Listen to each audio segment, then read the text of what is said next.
They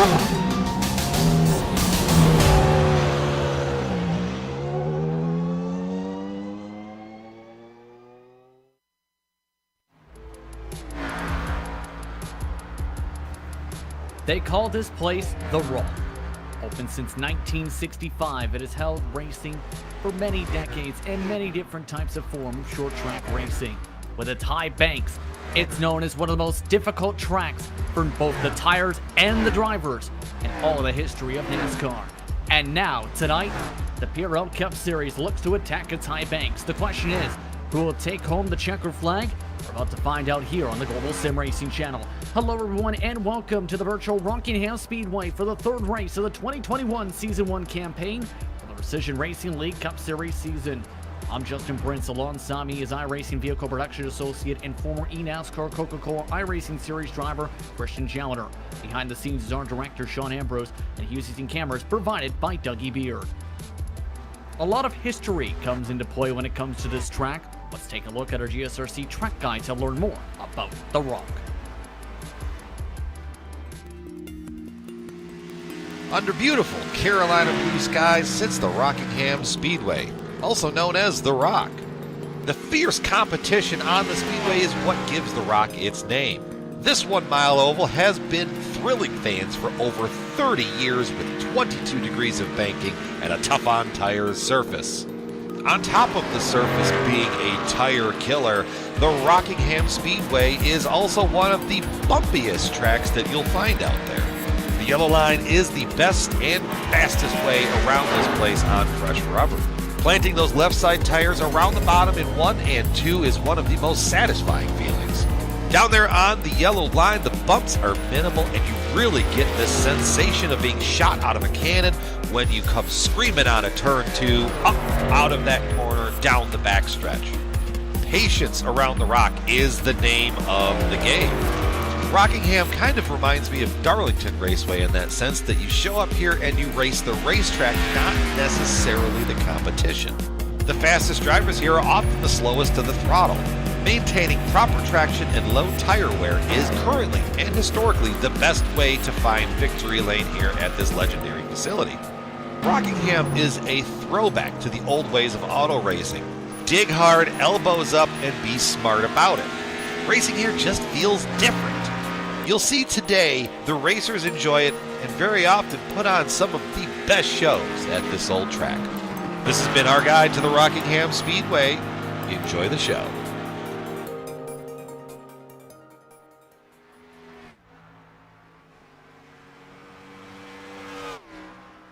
That's a look at our GSRC track guide for Rockingham Speedway. Now, Christian, on top of things, this track getting ready to host real-life action in 2021 later on this year for the Cars Tour. But for tonight, this could be an intriguing one for these Cup cars. Yeah, this is definitely a really difficult challenge here. Obviously out here with the high-power, low-downforce Cup car on a track that's historically extremely difficult in any car. It's almost like a strange sort of crossover between Dover and Darlington. It's a 1 mile racetrack with just over a mile, and it's very different from Dover, but it's kind of got that same sort of style where it's just extremely rough and it's extremely fast. And then you come off a turn 2, and it's a bit like you have at Darlington, where the wall comes up on you real fast. You see a lot of guys get into that. It's extremely difficult to pass here in the same sense as Darlington as well. So I think we should expect a race similar to that kind of track, and it really comes down to keeping the tires on the thing and just not really outrunning yourself. It's going to be intriguing to see which teams have been able to find that balance between speed and tire wear for tonight. Now, this series is sponsored by SimMSA. SimMSA provides many consulting services, from completing customizing simulators to managing teams, individual drivers, and managing complete events. SimMSA is working hard to bring communities, associations, organizations, companies, manufacturers, teams, and drivers together at one place to support and promote sim racing internationally. Bridging virtual and real-world motorsports and providing understanding, a link, and a network between those two involving sim racers, real drivers, teams, and crew members, managers, engineers, and of course, motorsports fans alike. This series is also sponsored by Butt Kicker. Butt Kicker includes incredible products and immersion and brings realism to every game. Feel every nuance and truly put yourself in the driver's seat. Feel what you've been missing by going to thebuttkicker.com. This series is also presented by NinjaTrader. ready to compete against the financial markets.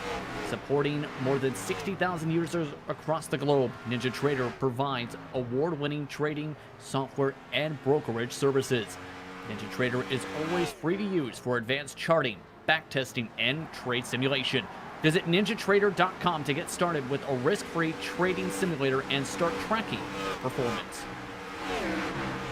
Let's take a look at the championship points and track how things have fared out after the first couple races, where Connor Hall leads the standings by 3 points over James O'Brien of private label Team Hype. His teammate Richard Regan Jr. is 4 points back today in third, with Joshua Daniels and Adam Zemke rounding out your top 5 to separation 12 points amongst your top 5 drivers in the point standings.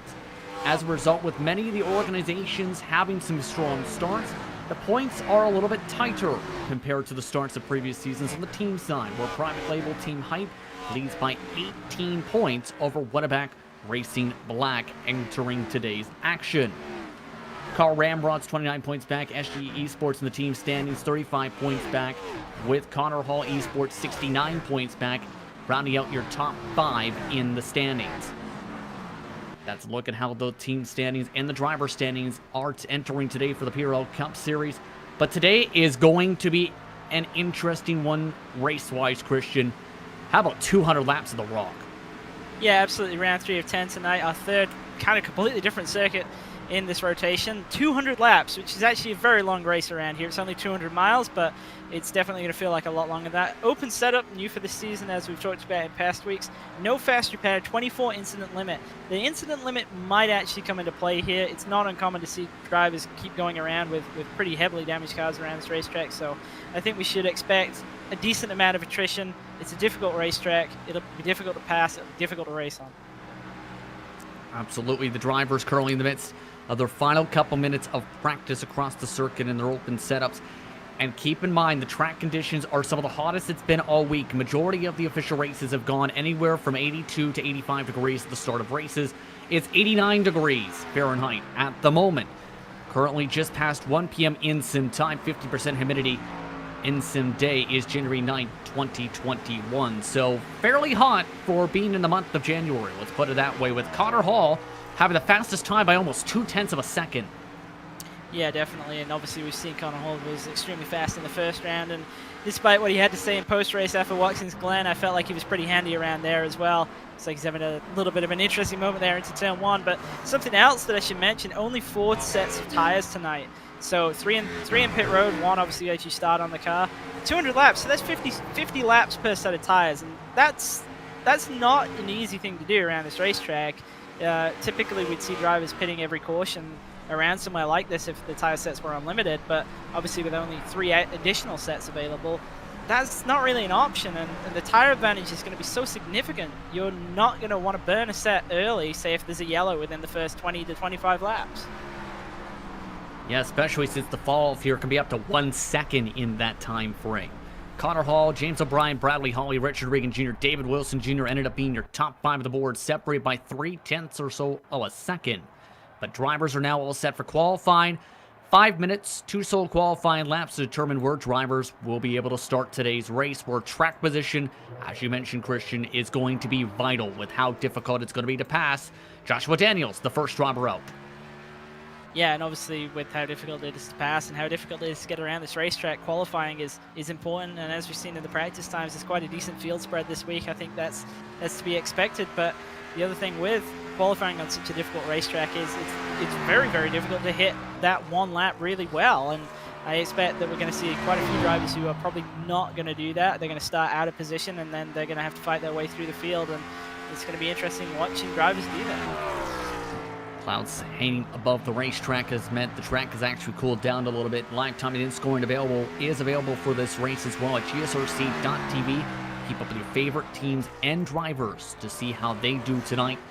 22.5 to start for Joshua Daniels. The trend has been throughout the week, Christian. The second lap has been the quickest lap, even with the tire wear here, because the amount of momentum the cars build up around the racetrack.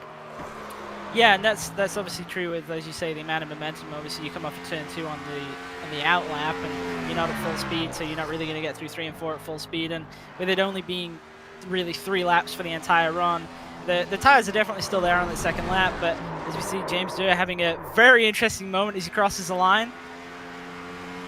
James Dewar not going to have the best of times. That was a 22.8, and that was coming to the end of his second lap, that spin. Oh, wow, drivers like Michael Wint looking to bump their way up the pylon.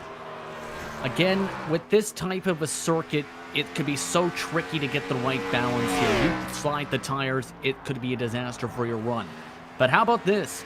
The driver we just seen moments ago, it's his birthday today. Charles Sumner is trying to celebrate a birthday with a strong performance today in the number 98 car as Chad Brown nearly crashes the car coming across the stripe and does. Yeah, you see Chad Brown having an incident on his qualifying lap. And speaking of Charles Sumner, I don't think he really got the lap in that he was hoping for. He ran a 22.4 in practice, but unfortunately only able to manage a 22.7 in qualifying. I have to wonder if that's the track temp a little bit here. For this type of race, who do you feel this plays toward? Since Connor Hall, Richard Regan Jr., James O'Brien already 1, 2, 3 on the board. And Bisson Jr. up inside the top 5, make it the top 4. Well, I think it's hard to argue against the top 4 drivers that you've just mentioned right there. They're always at the front of the fields in these races, and I think especially on a track like this where it kind of exaggerates the skill gap, I think we should look for those same drivers. And I'm actually interested to see how James O'Brien does, because we've talked a lot about Connor Hall and Richard Regan Jr. because they're kind of the front guys for the first 2 races of the season, and Richard Regan Jr. obviously the past seasons has been extremely strong, but James is always there putting in really consistent top 5 performances. And he kind of always goes under the radar, but obviously in the point standings, he's still well within contention to win this championship.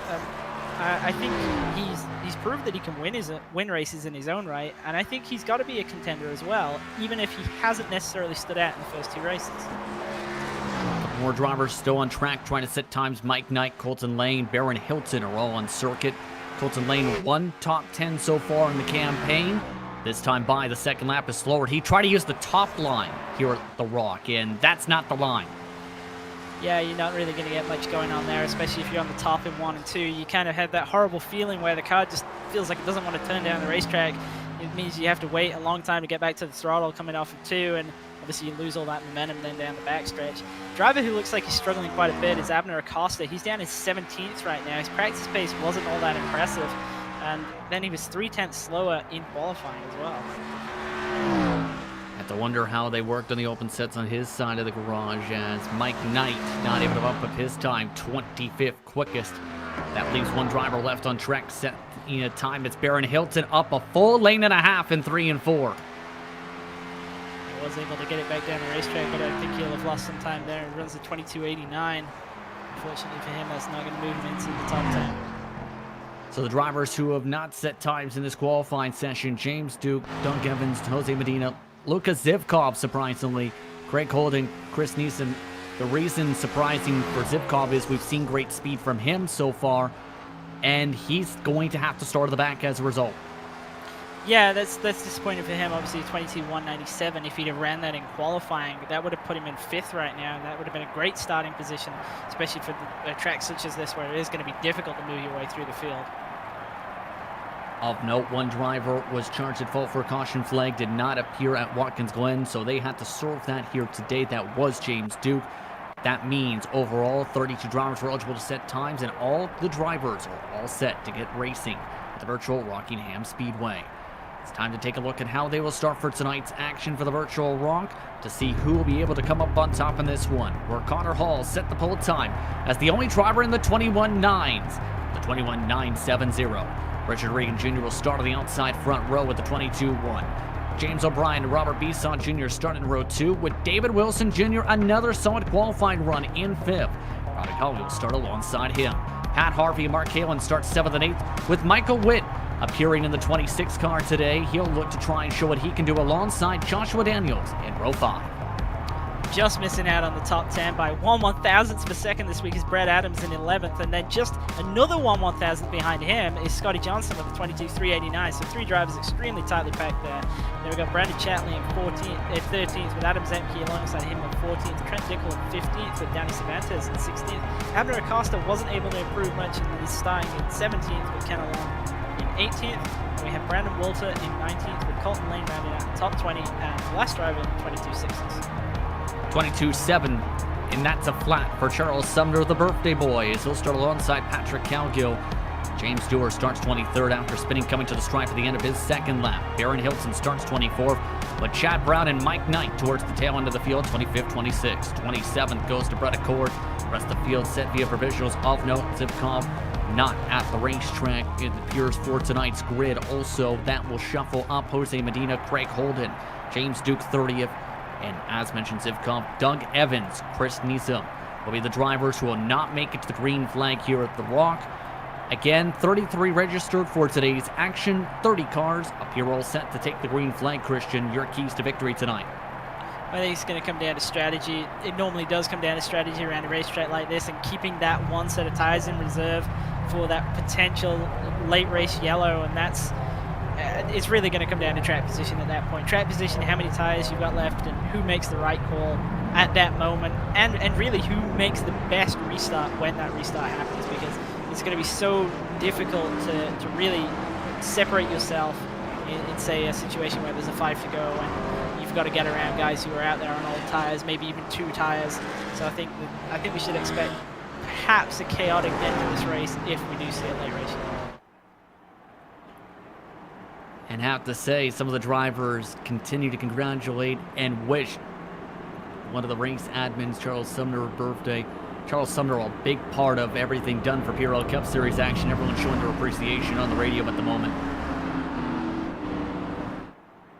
And obviously a stalwart of the league, and he does a great job, and I think he would have liked to start a little bit higher up for his birthday than back there in 21st. We'll see how he does as everyone's all set to go racing the PRL Cup Series from Rockingham Speedway. Fielding control of the hands of Connor Hall, Richard Regan Jr., James O'Brien, Robert Bisson Jr., the top 4. Pace car is off. Barney the flagman all set to go as we're underway for the Rock.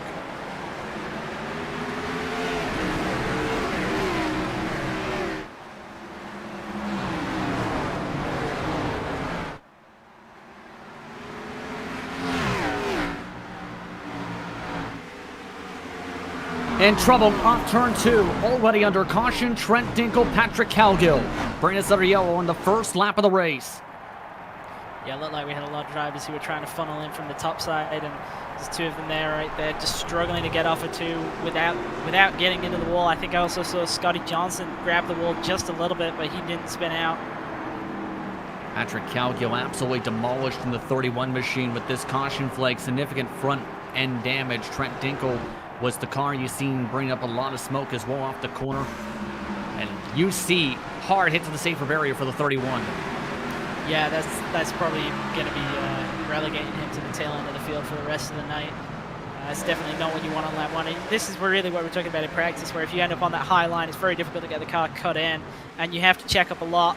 But he actually got some assistance there. I thought he'd gone around on his own, but he didn't. He was assisted. I'm not sure who by. Chad Brown, I believe that was. Then he had Trent Dinkle come across the track there after his spin.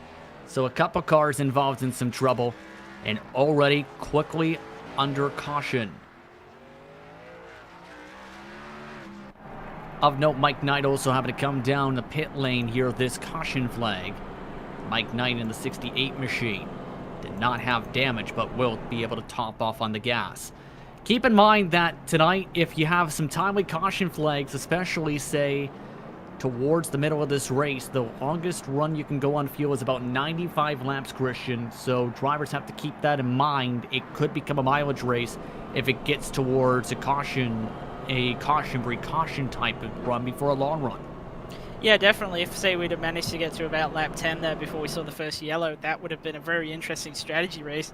Drivers obviously having to stretch out to try and make it into a one-stopper, and even if you can do it on fuel, it's going to become a problem in terms of tires. Tires around this place, they get shredded up pretty fast. As you mentioned in pre-race, you will lose almost a second within at least 25 laps. So it's difficult to manage the tire, to make it last, especially with the low downforce package. There's a lot of sliding, and anytime there's a lot of sliding, there's a lot of tire wear. And we've seen drivers will struggle with, sometimes it's the right front, sometimes it's the right rear, but it's difficult to make a set of tires go that long. And I'm not hopeful of seeing a yellow on lap 10, but a little bit of a strategy race is always kind of exciting for me. I know a lot of guys don't really like fuel mileage, but for me, it's always interesting to watch a tactical battle like that play out. Want to go signal at the moment on the racetrack, and keep in mind with the tires too, Christian, the harder you push, the worse it can get. You can be flying by about a full half a second and then find out 10 laps later, oh, I just killed my tires, smack into the wall. Yeah, absolutely. That's something we've got to watch out for. Drivers coming off of turn 2, finding out they've got an unexpectedly less amount of grip than they were thinking they would have, and getting into that outside wall. It's happened in official races. May happen tonight, we'll have to see. But let's try it again, shall we? 196 laps to go. Hall, Regan Jr. in control of the field. Green flags out, off and away, and Regan Jr. massive tire spin. Up the racetrack as several cars pass him to the left. Yeah, that's going to cause a problem there. We're going to have a couple of drivers there who are going to be given automatic black flags because of his error there. I imagine the admin's going to clear those. And several drivers had to take evasive action there. Regan Jr. shuffled all the way back to 9th position. Wasn't expecting that early as Mark Halen nearly snapped to the bottom of the racetrack out of 3 and 4. Witt nearly snaps it as well right next to Regan Jr. Yeah, and I think that actually was a great illustration of how difficult it is to get around this racetrack with this car and with this tire, because you think we only did that first, really only half a lap. There was a half a lap on tires. Obviously, Regan Jr. was expecting he was going to have a ton of grip, just be able to completely get in the gas and go. Huge amount of wheel spin, a great job to save it, but just shows you how little grip even a fresh set of tires has. James O'Brien wants the race lead from Connor Hall early, so does Bradley Hawley. To the inside goes O'Brien. Hall gives him the space, O'Brien pushes up the track, and Hawley follows suit. Yeah, and that's something we need to watch out for as well, especially going into turn 3. The way the track's profiled, it makes it very easy to wash up into the guy on your outside. You can have it happen into turn 1 as well, but turn 3, it's very, very tight at that sort of apex down on the apron. And if you're trying to make a move, you get in there just a little bit too deep, you will run further up the racetrack than you expect. And the guy on the top side kind of has to be accommodating of that and really not get too upset by that, because it's just something that happens at this kind of racetrack. Top 2 have now pulled away by about nearly a full second. Mark Halen jumped up to 3rd as well. You have to wonder, is Connor Hall saving his tires maybe for the long run, allowing everyone to just burn up their stuff up here? Yeah, I absolutely think he is. I mean, we saw this from him in the first round at Atlanta. He just saved his tires for such a long period of time, let everybody get out ahead. I think he's doing the same thing here today, and that would make sense. That's really his MO. That's what we see him do. But still, you got to think, you can't give up a ton of track position with how hard it is to pass. He's already given up 2 seconds as Regan Jr. thinking about a peak and makes the dive underneath Bisson Jr. That's for 6th. We see Regan Jr. trying to make that recovery job after that near incident on that restart. Michael Witt also taking advantage of that as well, as it is right up to Connor Hall, who's running 23 threes. The leaders are running 22 sevens to 23 flats at the moment. Regan Jr. making the move now on Daniels. This is for 5th. Yeah, Joshua Daniels has made some great progress, actually. Started 10th and obviously just dropped back to 6th, maybe about to drop back to 7th, but still, he's one of the drivers who's really gone forward, as has Mark Halen, up into 2nd from 8th. Yeah, Kalen's really been pushing now, as Hall is still under attack by several drivers looking to be aggressive on the early portions of this race. So it's Whataback Racing's drivers up 1-2 at the moment. James O'Brien, Connor Hall, Regan Jr. The top 5 as Regan Jr. taking a peek. Not close enough for the lunge quite yet as Daniels. Holding on, caution flag is out. Danny Cervantes, Brandon Walter. Yeah, huge wreck for Brandon Walter there. I have to take a look at the replay of what started it, but when we cut to it, he was doing a spinning top off of turn 4 right there in midair. Let's take a look as several cars were involved in the trouble we see already with significant damage, and yes, right there. Yeah, that's just kind of one of those incidents where 2 cars just get together coming off the corner. It's not really anybody's issue. That's purely a racing deal. It's just it's difficult to get off that corner. It's very, very bumpy. It's hard to keep the car low down. It looks like Walter was just drifting up a bit. 25 of Cervantes was there. There was a little bit of space Cervantes could have given him, but I don't think he expected Walter to run up the track as much as he did. James Stewart also involved in the calamity, as several cars now with significant damage or blown motors here. Now it gets interesting strategy-wise to see what everyone does with 14 laps in With several drivers still trying to catch up to the rest of the field, the main cars up the front of the field have not elected to come down and top off, of note. But what a start for the Weatherback Racing cars. Yeah, and obviously right there, I'm actually surprised we haven't seen anyone come down. Nobody wants to burn a set of tires, I understand that. But you can turn this race into a one-stopper at this point, so it's worth the risk for somebody, surely. And don't think anybody took the risk, in fact, Christian. No one elected to come down to top off. I can understand them wanting to keep the track position. I think everybody's expecting some more early race yellows at this point. Obviously, having 2 within the first 14 laps is not ideal, and I think they're just out there expecting more. But still, it could have been an interesting play. Even if you don't come to take tires, say if you're in the back half of the top 20, you could have come down and just topped off. Would have given you a little bit of an advantage over the other guys around you. The only person who might have fit that category is Mike Knight. Of note, Patrick Calgo's blown an engine from the first caution incident. He is now done for the day. Danny Cervantes had already lost his front clip. Brandon Walter was involved in the last incident. Baron Hilton was involved in some of the secondary accordion effects with some of the drivers at the bottom of the racetrack. So, several drivers now out of contention for sure and or out of this race outright as a result. But have to wonder at the same time how these top 2's tires are going to fare in about 15 laps of green flag racing if we go back green, because of how they picked up the pace. They were running 3/10 quicker than the rest of the pack. Yeah, they absolutely made the decision that they were just going to get themselves to the front of the field and get that track position early on. And I think the thing that we've really got to watch out for now, as we saw on that first restart, is wheel spin. Wheel spin's definitely going to be a thing. It was a thing after half a lap. It's going to be a major problem for a lot of these guys after 15 laps on this set of tires. What a run, though, for Witt. One of the first starts for him this season. Up in 7th position. Was around mid-pack in practice. He's looked pretty sporty so far. Yeah, he's having a really solid night so far, around a 22.49 in practice. Improved, one of the few drivers to actually improve in qualifying. Went a 10th faster around that 22.38, started 9th. Having a solid time right here inside the top 10. I think he was actually almost into the top 5 before we had that yellow. So he's looking pretty strong. Came into tonight with just the 1 start on the season, took the drop at Watkins Glen, 31 points scored at Atlanta, 1 to go this time by though. It's Hawley and Kalen, O'Brien and Hall, Regan Jr. and Daniels, Witt and Zemke, Bisson Jr. and Harvey your top 10. Abner Acosta though, he's quietly moved up 6 positions, while James Duke has moved up 10 to 20th. Yeah, I've been keeping an eye on Abner Acosta. I expected him to make quick progress through the field, and he definitely hasn't disappointed. We've obviously had a lot of action going on, so we haven't really seen his progress on screen, but at the same time, he's still got a long way to go. Obviously not quite in the top 10 yet. We know he can compete in the top 5, and I expect that he's going to try and work his way there pretty much as fast as he can, so I don't think he's going to be trying to save any time. Have to see how this plays out this run. 2 caution flags early on at the Rock, 183 laps to go. iRacing pace car is off. Bradley Hall in control of the field for the first time tonight, off and away. And a poor launch for Kalen, had a bit of a bobble. But the private label Team Hype cars working together on the bottom of the racetrack, trying to take away second. Yeah, everybody there looked like they were a lot more cautious on that restart than they were the first one, but too wide off of turn 2, checks everybody up. O'Brien got checked up right there, has to fall in behind. Joshua Daniels nearly gets him back, and Richard Regan Jr. into 3. Gives him a little bit of space as O'Brien now regroups. So move Regan Jr. up to 4th spot after that launch. Now tries to attack his teammate to the inside. This is for 3rd. O'Brien gives him the space.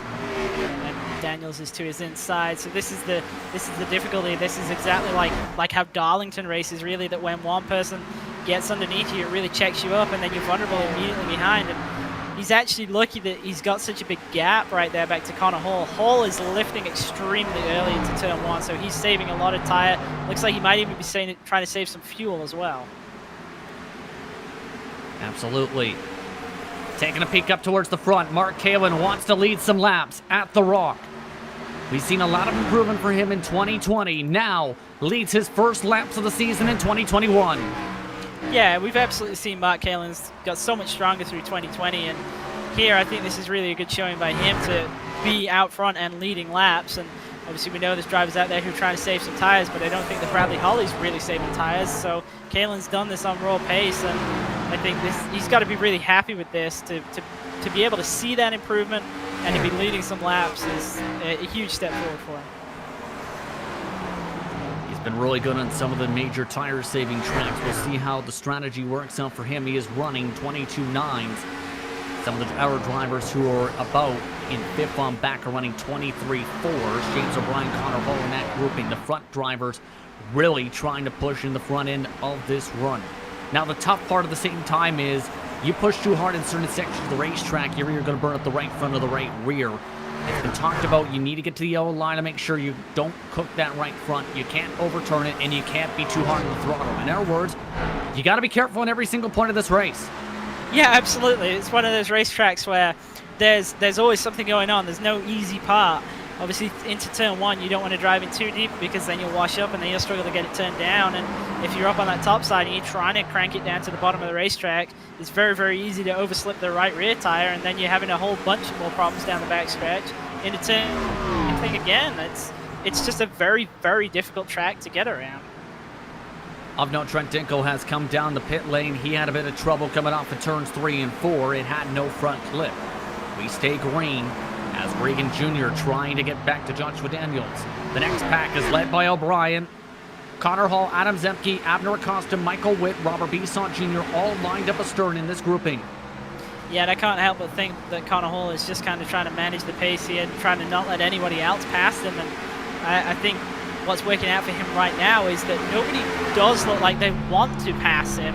And that's great for him because that means that he's not losing any more track position. And when he does decide that he wants to push, he's got really nobody else to go through until he can get himself back in that lead fight. Abner Acosta, though, is in amongst this group, and he doesn't look like he wants to wait. He's been attacking Adam Zemke for the past couple of laps here, and I think it's only a matter of time before he makes his way by. Zemke getting a little bit impatient.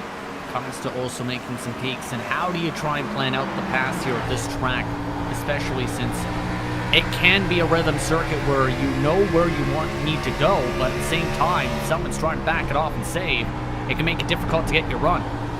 Yeah, well, one of the more common things that we see from drivers is they'll try and enter a little bit high so that then they'll cut down to have a big run on the exit. But the issue with that is you do that too many times and you're burning that right rear off, and you're the driver who's then vulnerable. So you can't really try that too many times. You've just got to get the move done early on. And I think at the moment, Acosta and Zemke they're kind of, I don't want to say they're messing about, but they need to be more aggressive than they are, because at the moment it's working out really well for Connor Hall and not working out so great for them.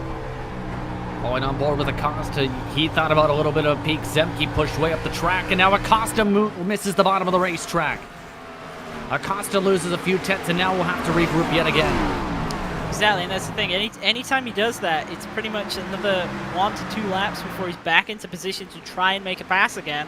And all this time, he's using up his tire, and he's going nowhere. So you've got to make the decision. Either you just fall in and you accept that you're going to run in this line where you're at, or you get the move done. Lap traffic can also be pretty big here. The leaders are catching it for the first time under green flag conditions. Danny Cervantes is about to lose a lap of note. David Wilson Jr. in a bit of trouble off the corner, just lost several positions in the 39 car. He's dropped all the way back to 22nd position all of a sudden. Yeah, we see Danny Cervantes with the 25 car that was involved in that second caution, so he's got some major damage to his car. Not a surprise to see him falling off the lead lap. Of note, Wilson Jr. had spun it on the back straightaway, nearly hit the inside wall. We stay green to the race lead, though. Bradley Hawley to the inside. Can't complete it quite yet. Kalen making it difficult as Hawley completes it off of turn 2. Yeah, and that really checked them up there. And a driver that we've not talked much about, Joshua Daniels, has moved his way into this fight. He looks like he's having a look on Kalen. He's got underneath him. He might be able to get by him into turn 1 here. We've talked about it in the past. Joshua Daniels runs a ton of races, Christian, to catch up on pace and to try and learn everything he can for his set of abilities. He gets held up, though, by the lap car. Danny Cervantes slaps the wall. Yeah, Cervantes there, he drove really deep into turn 1. I think he was trying to get out of the way of all these guys, but actually gone into the wall again for him. I don't think it's going to hurt him any more than he already is, obviously missing that front clip. But Regan Jr. is also now in the fight as we look at Cervantes. And this is to where Regan Jr. has been running down the same pace as Joshua Daniels, the race leaders. Yeah, Regan Jr. is actually in that little gap there where you've got Connor Hall, who's quite significantly far off. So Regan Jr. has been able to run his own pace, been able to manage quite well. I suspect that he's probably got the best tires in this group. And I think Bradley Holly might have realized that, and that's why he's now trying to get away a little bit. Joshua Daniels to second. Able to make the move. Regan Jr. goes for third. And moves the private label team hype car to third. Yes, Christian. Yeah, I think he had to try that there. I think when you've got an opportunity that's really that open, obviously Kalen was slow off of turn 2, and with how difficult it is to pass, that's really the smoothest pass you could possibly have at this racetrack. Of note, Connor Hall is closing in to these lead cars by a couple tenths a lap. So we'll have to keep an eye on that as things stretch out here. 164 laps to go, so approaching the middle portion of the fuel stint for these respective cars. It's going to be really interesting to see if anybody does actually try and stretch it out to get to making this on a one-stopper, and I think that would be extremely difficult to do. That would be saving about 5 laps of fuel per run, and I just don't really see how they can do that. So how do you break it down if it stays green from here? Well, it's a 200-lap race, so obviously you'd have to stop twice, but I don't really know whether you'd want to extend out this first stint. Obviously you had the caution period, that's going to allow the tires to cool down a little bit. It's not uncommon to see drivers kind of try and stretch it out, so I would suspect that we might see drivers coming down as early as 75 perhaps, but I wouldn't suspect any earlier than that. Of note, Connor Hall has made the pass for fourth from Mark Kalen, so Kalen's tires have fallen off a cliff. Hall is the fastest car on the track by up to 2/10 a lap at the moment as they start to lap by more cars. That is Brad Accord, 23rd position they pass by. Yeah, this is really Connor Hall's MO, and this really shows a lot of confidence in his own abilities and his own strategy really here, that he just laid back so much, allowed the lead to build so much, knowing really that he was going to be able to run them down and repass them. And obviously it's quite a high-risk strategy because you never have track position until realistically the end of a run or the end of the race. But obviously he's got the pace in the car as we see him passing Richard Regan Jr. now. Regan Jr. just letting it on go. The long-run pace in this respective car, going to be very quick throughout official racing to say the very least. Now it's only 1.3 seconds between him and the race lead. Of note as well, we mentioned Adam Zemke needed to be a bit on the aggressive moves. He's already been passed by Besaw Jr. and Pat Harvey, so Zemke has been shuffled back to 10th. James O'Brien is actually just behind Mark Kalen now. He's trying to run him down and get back into the top 5. There's Zemke specifically right there, and you can see some of those SG eSports cars are starting to make some moves and starting to pick up their pace. I think this is really the point of the run where we've been green for a while now, and we're going to start to see the different strategies and maybe even the different setup differences start to play out. Obviously, a lot of drivers out here are beginning to struggle, so either they went too hard or their cars set up too aggressively for the short run.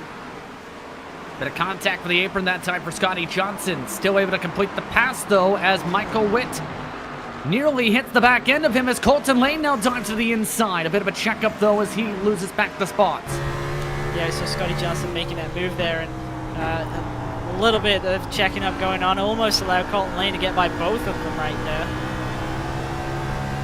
Very dicey, to say the very least, in the battle going on for 11th position. Next car up for Johnson would be Adam Zemke, but the battle is now on for the race lead. Hall side by side with Bradley Hawley in 3 and 4 right now. The 222 able to make the pass. The Arc Menards driver up to the front. And it just looks like he's just got so much more drive and so much more rotation through the middle of the corner right now, and it's making his passing actually quite easy coming off of turn 4. That's twice now that we've seen him pull that move off, and it really doesn't look like it requires a lot of effort for him. So obviously this strategy of saving is going to pay off, and now he's just going to extend his lead out until his first pit stop.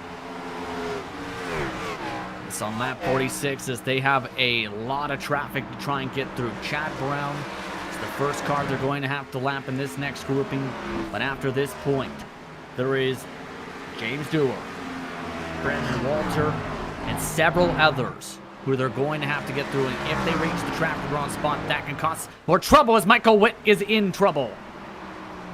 The 26 from 13th spot around to the back straightaway. Caution flag. And it seemed that he was starting to struggle a little bit, so we'll just have to check the replay to see what happened to him here. Looks like it's going relatively okay through 1 and 2, but then you see the 24 actually comes off the wall and gets into the 26. That's got to be pretty heartbreaking there for Michael Witt. No fault of his own. That's Jose Medina, 22nd, 1 lap down. And he was way up the racetrack as Colton Lane right before that had gotten really loose. Yeah, and I think that's actually what kind of spooked him right there. We saw Colton Lane go up the racetrack, and you saw the correction from the 24, but the correction put him closer to the wall, made him too tight to the wall coming off a 2, and just took that little bobble, and fortunately for Michael Witt, he was the driver who paid the price. Take a look. This is from 9th. So it didn't take a lot. Mike Knight just missed that. Not quite as close as what we saw at Watkins Glen last week, but still, that was some good evasive by Mike Knight right there. He just got some luck as pit stops are underway. Everybody on the lead lap has ducked down for service. 4 tires and fuel, the name of the game across the entire pack. Of note, Jose Medina pit with the lead lap cars and missed his stall. Everybody else off and away. Connor Hall, first one off. Bradley Hawley next. And I think this pretty solidly makes this a 75-lap run here and then a one-stopper to the end of the race. So I think we've got to watch out for Connor Hall making that kind of saving strategy go on again, because I think he's going to know he's got a strong long run car. He can afford to let a couple of guys by, let that lead get out to maybe 2 to 3 seconds, and then run it back down. Chad Brown was the lucky dog, by the way, this caution flag, as we'll see how things sort out fully here. And now it gets interesting how you break it down from here, because even though there's still one more stop for the fuel, it's going to be interesting when everyone likes to try and use the tires. Yeah, exactly. Everybody came down right there, so now everybody has 2 extra sets remaining. I really think the only play at this point is to split this run into 2, so that you've always got that 1 set remaining for if there is a late race yellow. I don't think you've got any other option than that. But if we get another yellow in, say, 25 laps, then that's going to be really, really interesting, because then there's a possibility at that point that if the race goes green, if you don't come down on that yellow, you're gonna fall back so much. You're gonna be out of the lead fight. But at the same time, wheel spin on 25-lap old tires is gonna be pretty tricky. So that's really gonna be a difficult decision for everybody if that situation comes up. Reset your top 10. It's Hall, Hawley, Daniels, Regan Jr., O'Brien, Kalen, Acosta, Bisson Jr., Harvey, Zemke, your top 10. Quietly, James Duke is up to 14th positions, 16th overall now on the leaderboard. Charles Sumner up 6 spots. Craig Holden's up 11 as lights out on top of the pace car. Abner Acosta is up 10. He's in 7th now. He has made it inside the top 10. Yeah, he's been getting better and better as this race has gone on. Acosta has. See how things go on this start. 50 laps to go, already a quarter way through the distance for tonight's PRL Cup Series action. Your thoughts for this restart? I think we're going to see the same MO from Connor Hall. I think he's going to elect to just take it easy. I think that's going to stack up some guys after, say, maybe 4 to 5 laps, and we're going to see a line build behind him. I think we might see a couple of the drivers who were at the front last time who drove the tires off a little bit, maybe try and save a bit more, but I think we're not really going to see a lot of field separation, because we're going to see drivers knowing they've got to stretch out to 75 laps on this set. iRacing pace car is off. Hall off and away. Green flags out. We're backing away from the rock. A good restart by Bradley Hawley, but not good enough. Joshua Daniels got underneath him, forced him to drive deeper into turn 1 than he would have liked. Space given between Regan Jr. and O'Brien as Kalen passed on the outside off the launch from Bisson Jr. So after the good start from Kalen, he is now going backwards. And Kalen was one of those drivers who looked like he was starting to suffer a little bit with tire degradation, so I suspect he's probably not keen to run as hard as he did that last run. Bissell Jr., though, on the other hand, he looks like he just wants track position at this point. He's been aggressive right from the go. Bissell Jr. lost 2 positions since the drop of the green flag of this one for his initial qualifying position. A little bit higher up, though, in 3 and 4. Hall, though, this time keeping the race lead. Running right now up the front this time by a 23.5. O'Brien, the fastest car, last time a 23.1. Yeah, and O'Brien back there in 5th right now, but with a decent gap in front of him, so he's got some clean air to see Regan Jr. making the pass on Daniels. That's for 3rd. Regan Jr. up 1 more spot in that highlighter yellow and black machine with the silver. He looks like he's being very aggressive, actually. He wants the lead right now. Connor Hall backing it up a ton as Bradley Holly to the outside. Thought about the peak? No. Hall backs it up a ton as Regan Jr. loses several spots. Yeah, I think this is realistically too aggressive in terms of the saving and the backing up by Hall. It's really stacking the entire pack. And it was so sudden. He kind of got away on the initial start pretty good. He looked like he was just running a consistent pace, and then he really parked it on the exit of turn 2 last time by. Regan Jr. currently boxed in. Daniels trying to clear on the outside, does. Hawley to the race lead. Regan Jr. bounces off of him again. Regan Jr. is trying to bump him in the corners. Finally gets a peek towards the inside. And then Regan Jr. has made the decision that if Hull's going to save the tires and drop back, that at least Hull can go to the outside and let him by on the inside. Especially since the others passed him on the outside easily as caution coming out. And Charles Sumner involved, Brett Adams involved. Not what Phil Sumner would have wanted. It was a big stack up on the backstretch. And Adams, I think, one of the first cars we have to look towards for the cause of this. And it was with the birthday boy side by side in the corner. Yeah, we see Adams drove in a little bit deep, and Sumner was actually quite far back. Adams coming off a turn 2. Oh, it actually wasn't Adams making the mistake. He got turned by the car on the top side. That was Chatley and Sumner able to check up. It almost felt like Sumner sensed what was about to happen. It really did. He backed so far off that by the time he got there, the wreck had already actually cleared itself. And on the radio, birthday wishes, woo. I think he got his wish granted. Don't get involved in a crash yet. See, the thing is, though, he's already used that up now. We're only on lap 57 to 200, so he might regret that later on. What, you don't keep extra birthday wishes just in case? I think I definitely would have kept that one in my pocket. I think at 58 laps in, that's a little bit early to be using that up. Lucky dog is going to be Brandon Walter, this caution flag. Adams, Knight, Chatley all came down to pit under this caution flag, along with Danny Cervantes. Everyone else selecting to stay out on the racetrack. For 242 laps to go in this one, and was about to say things were getting very physical there with how far it was getting backed up with Hall trying to really save those front tires.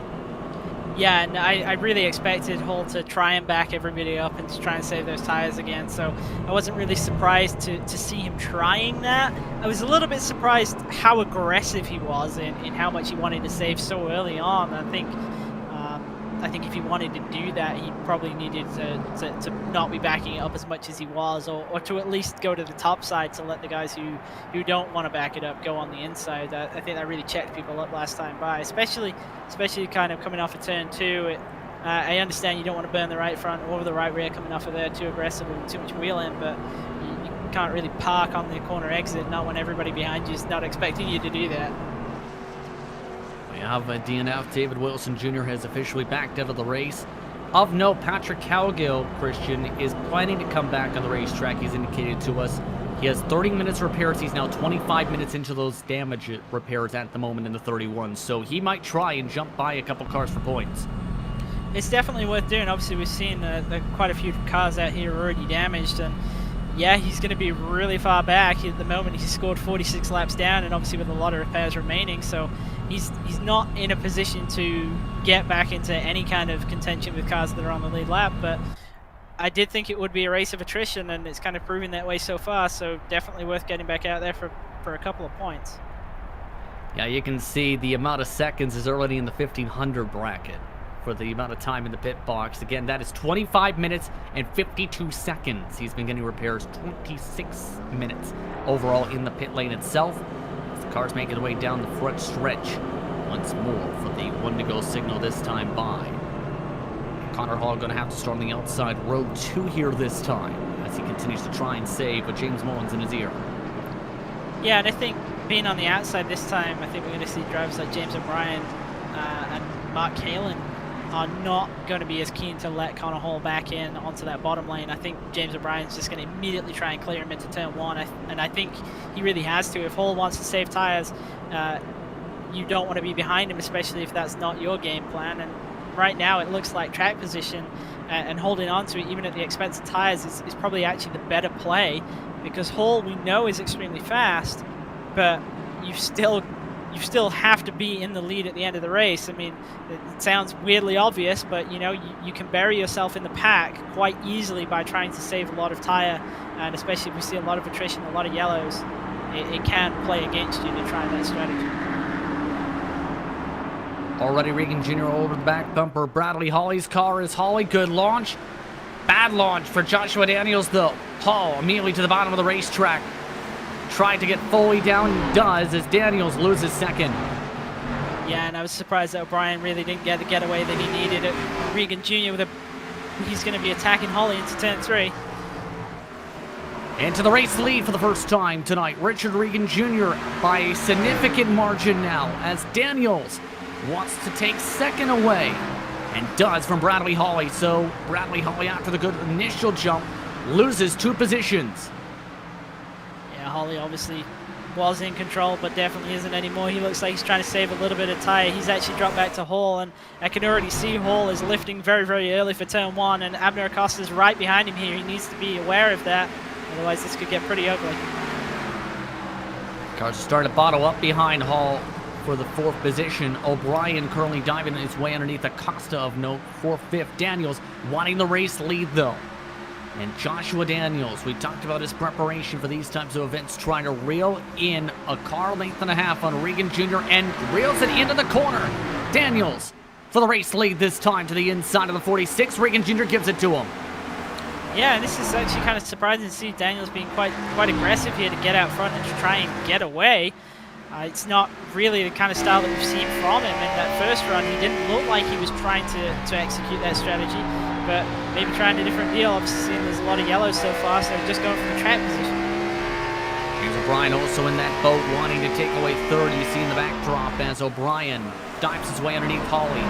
And Hawley may have taken notes from what Connor Hall did, is now really started to spin. It's a spin in the middle of turn 2. Caution is out at Scotty Johnson. Yeah, it looked like Scotty Johnson and Colton Lane got together there. I saw Scotty Johnson was going around and Lane was underneath him, so to get the replay to see what happened there. But looks like everybody's got out of it with minimal damage except for tire wear. Let's take a look at the GSRC replay as he was trying to take a couple peeks to Adam Zemke and whatnot right before that. You see Lane right behind Scotty Johnson. Johnson checked up a little bit, and then there was the guys ahead of him kind of checking up just a bit. I think that might have allowed Lane to get a lot closer. Yeah, there you see Scotty Johnson almost got to the back of Adam Zemke, really parked in the middle of 1 and 2, and that's what led to Colton Lane getting into the back of him and turning him around. And his own teammate helped finish the job too. 67, Pat Harvey. Take a look on board where not enough time to react and just finishes the job. Yeah, and that's really hard to actually avoid at that point. Obviously, the incident happened pretty much in the middle of the corner, and you've really already committed to your line and committed to how you're going to enter in terms of where you're going to get on the brake and whatnot. So there's not really much adjustment you can do there. I don't think Harvey had any options available to him. He just came up on a pair of stopped cars, effectively. Chatley Knight, SimRacers again coming down the pit lane, this time by of note. 133 to go this upcoming time by. Patrick Cowgill's decision to wait out those repairs is looking better and better the longer this goes on. I believe he's almost done them, Christian. It's to that mark. He's just got to finish, I think, the optionals maybe. He's got 20 laps to make up on David Wilson Jr., so he's got to get out there soon.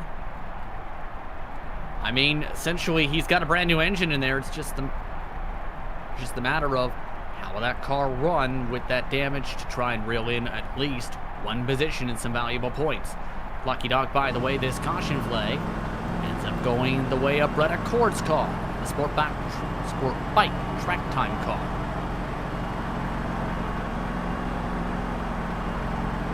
Now this is the point where I think Connor Hall might be reevaluating his strategy, because he's now back in 6th spot, so 3rd row on the outside.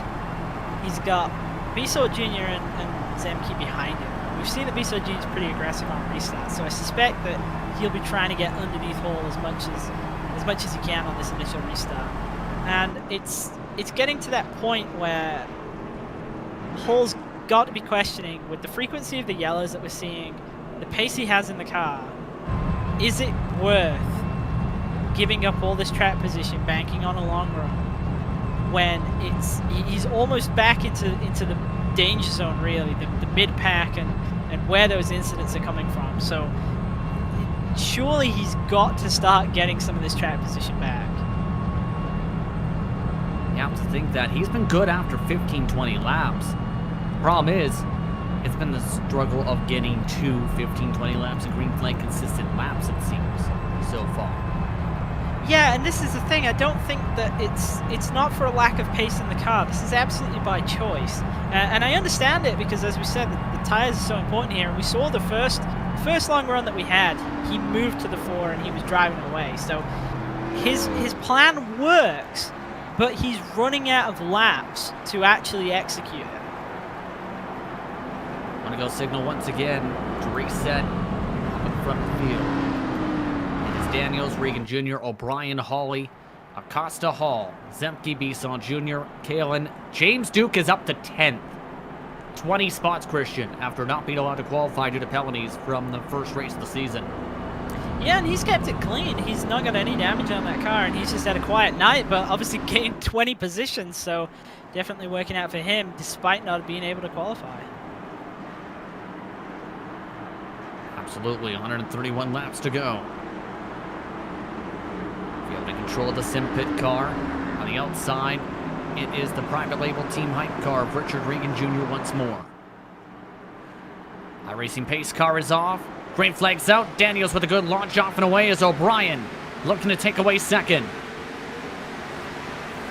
Acosta is going to drive in underneath Hall, wash way up the racetrack, but not vulnerable from behind, because everybody on the next row back got such a poor getaway. The field is really spread out. Oh, and Connor Hall trying to dive underneath. Acosta got blocked all the way to the yellow line just about. Hall able to take away that spot for 5th. Hall now really on the aggressor. He might have heard what you said, because he is pushing the hardest he's been on the short run. Yeah, I definitely think he's made the decision. The track position is more important at this stage, and he needs to get back up to the lead of the race. Obviously, the pace of the car is there.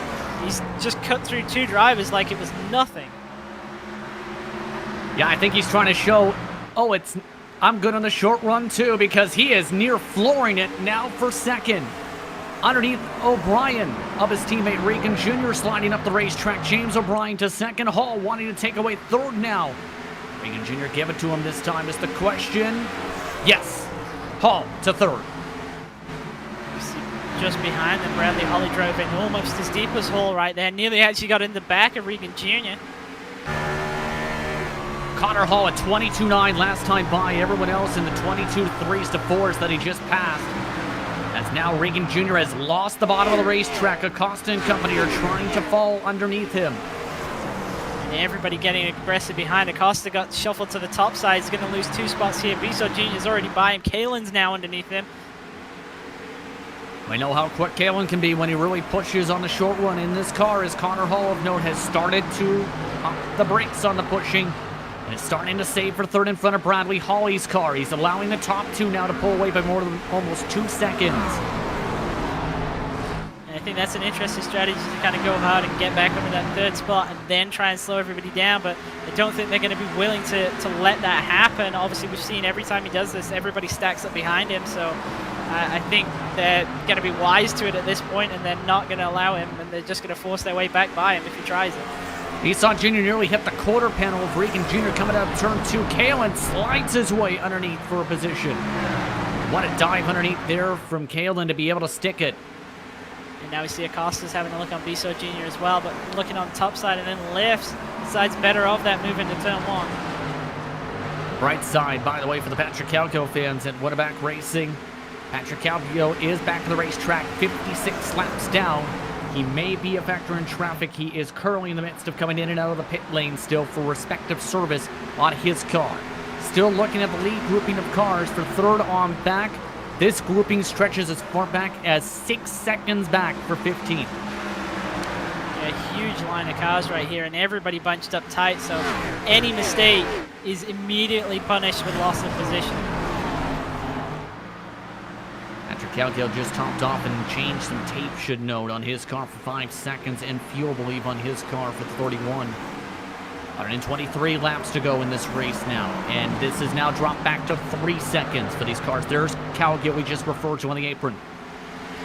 Just looking at the last lap times, Joshua Daniels ran a 23 flat, Connor Hall ran a 23.4, so that gives you an idea of how much he's backing the pace up and why everybody's stacking up behind him. Colton Lane among the drivers starting to push. Pat Harvey getting into a bit of trouble in the grass, 67. And Harvey, he is now smoking. Yeah, this is not looking good for Pat Harvey as we see him getting out of the car. Also been involved in an incident earlier on tonight. Doesn't look like there's a huge amount of damage on the car at this point coming into turn 3. I believe he blew up coming out of turn 4, though. Remember that contact with his teammate trying to check up there, and boom, the motor blows up. Yeah, a really unfortunate end to the day for Pat Harvey. Charles Sumner just avoided that, too. He was right behind Harvey right when he blew up and actually almost ran him over, but just able to get it slowed down, nearly looped it around. That may have been the second birthday candle, if he had a second one. He's definitely not got many of these left. There's no doubt about it. The next one, it's going to claim him. There's no way you can have 3 in a single race like that. What, you don't fill up your birthday cake with your age and have a birthday candle for each wish? I just think 82 laps in, he's already had 2 close calls. It's, you know, nobody gets this lucky. It just doesn't happen, even on your birthday. Charles Sumner is in 12th spot, by the way, on the racetrack. 13th spot is back and forth now between Brent Adams and Brendan Chatley behind him, so he is building up a bit of a buffer. As Adams recovering from that incident early on, so is Chatley from several incidents. Yeah, we've seen Adams been involved in some incidents, and actually to really be running as strong as he is actually quite surprising, but obviously the damage not really hurting him too bad. Looking like he's okay on the temps as well. Adams with some back-end damage. That does affect a little bit of the spoiler, but doesn't seem to be too bad. As you mentioned, 24 flats though right now, half a second off the pace of Daniels and O'Brien. Connor Hall has started to pick up the pace with the rest of the pack though. They've turned up the wick by 0.3 a lap on the race leaders. Yeah, Joshua Daniels last time by ran 23.55, Connor Hall 23.35, so 2/10 gain. This time by Joshua Daniels in the 7th, Hall in the 4s, but of note, Bradley Holly also in the 4s, and Richie Regan Jr. actually faster, running at 23.32. So Hall is not the fastest out there right now. That was while making a pass on Mark Hale and into turn 1 as well. So, everyone's starting to pick up the tempo. They sacrificed almost 4 seconds to save tires for this point of the run, and now it's the matter of how well will Daniels and O'Brien's tires respectively hold up. Barn on board with Kale and right behind the Hans device. Yeah, it's something we've not talked about for a while, obviously, with the yellows, is the decision as to when you make that green flag pit stop, but right now it looks like everybody's strung out, and there's a probability that we will see green flag stops, and everybody kind of having that strategy jumbled up by the yellows. It's going to be interesting to see who pulls the trigger first. I don't think we're going to see anybody come down until at least 125, but just got to keep an eye on it. And this is not an easy-ish pit lane to try and negotiate. Not so much to get to the commitment cone. That's the easy, simple enough part. It's about trying to get off the racetrack with the fresher tire cars behind, because there's been cases where in official races here, especially A Open, drivers come out of the pit lane, drivers try and stretch an extra, say, 10 laps if there's a long green flag run to about 70 laps instead of 60 on the tires. Guess who gets hit in the back end? if they don't get out of the way quick enough. Yeah, the pace differential is really enormous at a track like this between new and old tires. It's equivalent to what we would see at somewhere like Dover, where the guys on new tires are just so fast and they catch you so quick. So when you've also got drivers trying to pull off the racetrack to pit, it's a very challenging moment for everybody involved, really. The guys on new tires have to be really cognizant of everybody on old tires. Yes, they're faster, but in being faster, they've also got the ability to move around more as well. So they need to be aware of that. And the thing is, with guys who short pit, the last thing they want to see is a caution, because that really, really destroys their strategy. So it's not in their interest to be aggressive when passing drivers who are out there on old tires. Seeing Connor Hall take second spot away. He's already closed in within a second and a half. O'Brien has already dropped back 2 seconds. This is now with thick lap traffic ahead between them and the race lead. Medina among the drivers they have to now try pass. Witt, Daniels now had to pass Dewar. Baron Hilton fighting in front of him as well with Brett Accord. So this traffic going to be some of the thickest that they've seen so far. Yeah, Daniels really got checked up by Dewar then coming off of turn 2. You can see him getting out of the gas, and Hall, I think, actually had his own moment avoiding somebody in the background bouncing off the wall, but still closing that gap down, halved it in the last lap alone. And into the wall goes Accord as Connor Hall is driven by them. Bit more contact behind Connor Hall. We stay in green condition. Brett Accord smacked the wall several times as the leaders tried to pass by him, but the lead is now down to 0.2 of a second. Here comes Hall with the big amount of momentum. He checks up and away until they get by Baron Hilton's car, it looks like, as he goes to the middle of the racetrack. Yeah, Daniels caught Hilton at a really bad moment coming off turn 4, really checked him up. As we've seen, Hall's got a huge run on him, going to clear him easily into turn 3 here. And like he was standing still.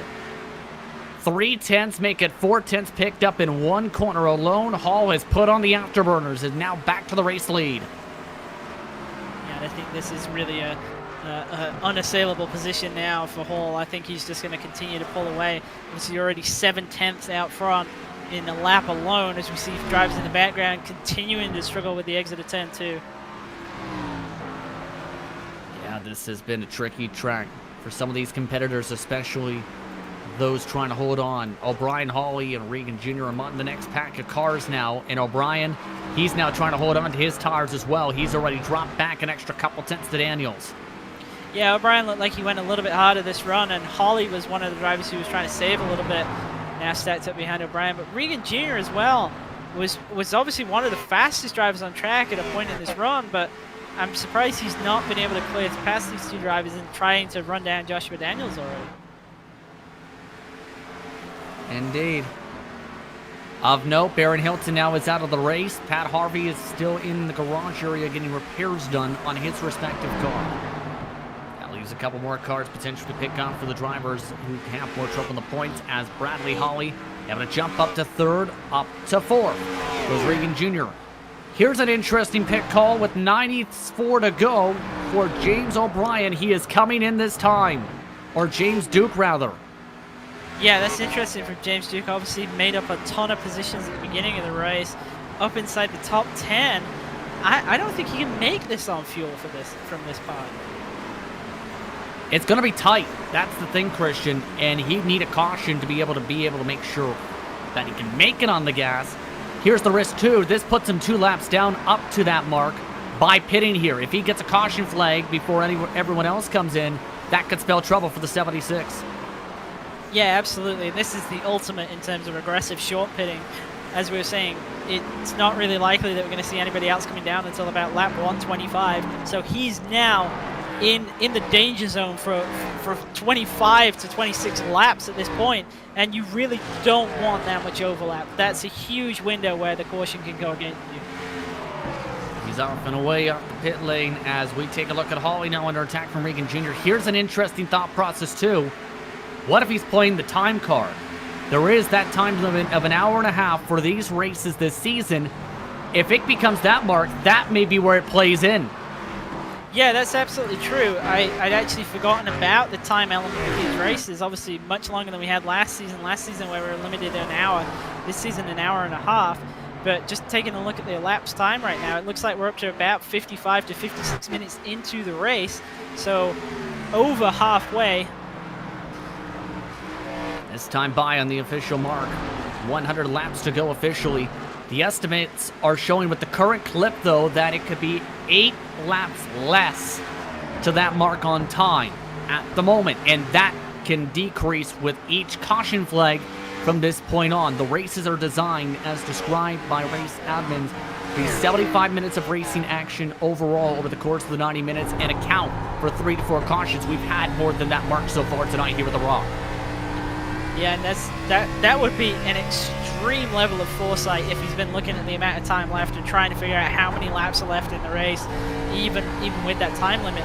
To be able to make that call, to know that he'll pit at this point and that he's not going to run out of fuel, I still think it's a risk, but if he can plan that far ahead, that's pretty impressive thinking. Following on with Richard Regan Jr. in 4th with the lap traffic to his outside. He's not been able to fully get a run yet on Bradley Hawley. They're running 24.4s. Gets it on the back straightaway. It's James Duke. So throw that strategy out of the equation for the 76. No caution flag. We stay green. Yeah, it's really a worst case situation for him right here. Obviously, we had already given up those 2 laps, and now having the incident and not even having the yellow to help him recover. And he was trying to get around Acosta, but clips the apron right here. So the Connor Hall eSports car loses it down the backstretch, damages the rear end, damages the front end, and buzzes those new. Yeah, that's really going to end his day right there, and that's so unfortunate after such an impressive drive to get up inside the top 10, but he's going to be carrying significant damage. The car doesn't look too bad, but for sure he's going to be well down on speed after a hit that hard with the inside wall. That time by a 25.3. So that is already off the pace by about nearly a second, Christian, as a result. Yeah, and obviously that's totally destroyed his strategy there, because even with the short pit and being 2 laps down anyway, any gain he would have had was going to come from these 20-odd laps where he was going to be so much faster, and with the incident and the time stopped on track, he's going to have lost anything that he would have gained. Speaking of getting faster, Esau Jr. faster by about a 10th or so to James O'Brien. SGE Sports Machine. SGE Sports Machine, rather, looking to try and take away a top 5. Yeah, and I'm actually quite surprised how fast Bissell Jr. is at this point in the run, because he looked pretty aggressive at the start of this run. And yet he's not struggling with tires as much as the other guys around him. Yeah, he's been looking very stout, to say the least. Is letting him on go as O'Brien. Saw Jr. clear for 5th. He's also quicker than Regan Jr., running the same pace just about as Bradley Hawley and Joshua Daniels. Connor Hall, meanwhile, is running with a rocket ship 2/10 quicker than the rest of the field. Yeah, and I'm impressed actually at how well Joshua Daniels is holding on. Obviously, Connor Hall is completely out in his own zip code at this point. There's no question of that, but Joshua Daniels ran pretty hard at the beginning of this run to get out to lead, and he hasn't fallen back into the clutches of Bradley Hawley and Richard Regan Jr. And actually, Regan Jr. just had a pretty wild moment off of turn 2 that time by, and now he's going to be vulnerable to Bissell Jr. in about a lap or 2. Maybe not even that. Bissell Jr. is within 2 car lengths of him here entering turn 1. Trying to really work that wheel towards the bottom of the racetrack, as now Bissell Jr. within a couple car lengths. And keep in mind, one of his team's co-owners, Tommy Milner, earlier today took part in the SIMMSA iRacing Pro Series. Coming away with the top 10. Guess who was on the spotter stand for him, Christian? Regan Jr. It's now his spotter, potentially telling him car coming low. Peeking underneath as Bissell Jr. forces Regan Jr. way up the racetrack as Regan Jr. drops back nearly a spot off the corner. Yeah, and that looked like Regan Jr. was pretty accepting of that he was going to lose that spot right there, but then challenged it on corner exit. We actually see O'Brien's coming back into this as well. Regan Jr. just doesn't look like he's got a handle on that car right now. He looks really, really loose, especially at corner exit. Yeah, the teammates now, bumper to bumper. As a result, the Regan Jr. went up that top line the full lap, all while Hawley is trying to get himself a bigger buffer on the rest of those cars, now by almost 2 to 3 seconds. James O'Brien takes the spot. Yeah, this kind of separation is something I thought that we might see with this series moving to open setups this season, but The thing that surprised me is the drivers that I expected to be really strong, which were drivers such as Richard Regan Jr., actually haven't been as strong as I thought they would be. And some drivers I thought might struggle a little bit, such as Joshua Daniels, have actually been really impressive. So Daniels is doing a great job right now, on second. Obviously we said Hall is extremely quick and way out front, but he, and by he I mean Joshua Daniels, is holding on a second very solidly. He's not really losing time to Bradley Holly. He's pulled away from one of his main competitors last season, Richard Regan Jr., and he's just comprehensively outrunning him right now. Which has been absolutely incredible to see so far. O'Brien gaining now a couple of tenths a lap on Richard Regan Jr., the multiple-time series champion. 78 to go. Some of the drivers in the middle of the field in terms of the pylon have been coming in and out of the pit lane. That leaves 13 cars on the lead lap. Scotty Johnson now the last car on the lead lap of note. And Scotty Johnson, we saw have that incident earlier, but just about holding on to the lead lap. But when we say the lead lap, that's down to 13th right now. Connor Hall is just absolutely just cruising through the pack. He's already got 6.5 seconds on Joshua Daniels. Welcome to A Open, where several drivers have been running in the 24 flats of this part of the run. 24 ones are considered quick after 50 laps in official races. Guess who's setting those marks? Connor Hall. Right now he's about 3/10 quicker than anybody else in the top 5, so he's just got so much pace in hand. Make the pass to lap by Danny Cervantes of note. Craig Holden's come in for his respective service as well. He was having a solid day inside the top 20. Charles Sumner, next car up to be lapped. He's in 12th position. Any more of those lucky moments, it has to happen right now before he goes off the lead lap. And the lucky moment doesn't come within the span of 3 seconds, so the manufacturing coordinator Tropicana not able to hold on to the lead lap for now. That puts up Colton Lane next up, and we haven't mentioned Colton Lane too much this season. He's been around the top 10 so far for a majority of the races. He is dealing with damage in the 60 car. Of note, Bisson Jr. now dropping back positions, is coming into pit as well. So pit stop service for the lead cars has opened up. Yeah, we did say we'd see drivers coming down around about lap 125. So this is about 6 to 7 laps earlier than expected. This is quite an aggressive undercut by Bisson Jr. here, but it could pay off. Obviously, he was quite a way back on drivers such as Joshua Daniels, and he wasn't able to get by Bradley Holly. So this is an opportunity to gain some track position and force those drivers to run him down. Under 30 minutes now on the clock, by the way. Currently, Connor Hall's pace has gotten to where he's added extra laps to the board with the pace he's running. So Bisson Jr. will lose a couple laps here with this service, but it's the matter of will the other drivers be able to reel him back in, because the sacrifice is going to be a difference of up to 2 seconds a lap from some of these cars. Yeah, that's actually something we saw back in the first week where we had a couple of drivers who needs to be careful with that exit code. Whoa, that was extremely close right there. As Danny Cervantes nearly cleans out Bisson Jr. before he even got back on the racetrack. What happened there with Danny Cervantes? He nearly, as mentioned, just completely ran into him. How about that? You're coming off the pit lane just thinking, I'm just going to roll on the apron, get things going, get back and rejoin to the back straightaway. Then all of a sudden, as everyone passes by you, a car hits the wall and nearly cleans you out. And we've just actually had another moment down into turn 1. I believe it's the 59 car nearly got turned around. Could have been much more nerve-wracking as we see some of the drivers diving off as Chatley nearly knocks the wall down.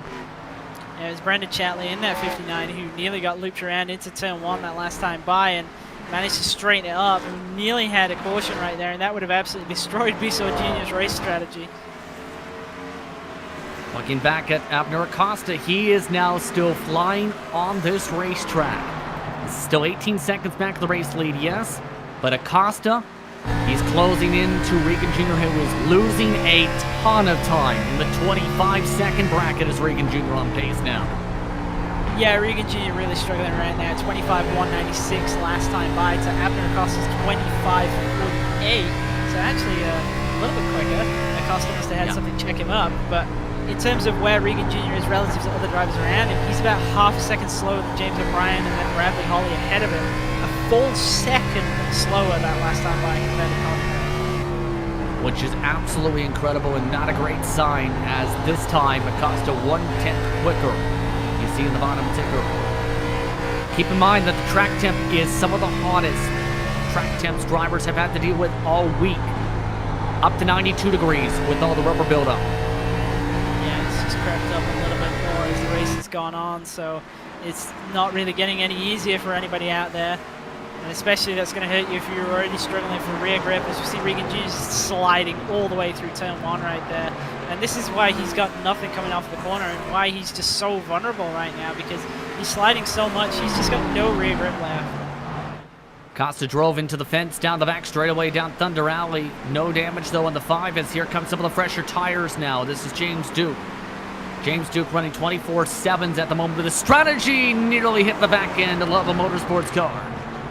And that right there gives you a really good example of that's not even brand new fresh tires. That's just fresh tires relative to the other cars around him. And that's the kind of speed differential we'll see. And it's those moments that can really catch drivers out. You see again, he's struggling to get by Regan Jr., but looks like he's going to be able to clear him into turn 1 this time.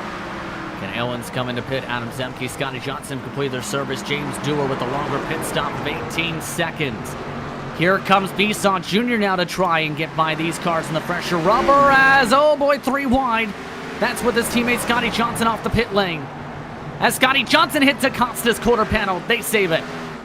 Yeah, a huge number of moments right there all in one go. Obviously, Scotty Johnson not able to get up onto the racetrack and clipped Acosta. Just about avoided bringing out a yellow right there. Bisson Jr. did the best job of getting through that grouping with losing the least amount of time possible. And he has to, obviously, with that undercut strategy. But you can see right there, these are the drivers that he's racing against in terms of Regan Jr. and Acosta. So that's the pace advantage he's got. But something else to note, Acosta is about to go a lap down right here.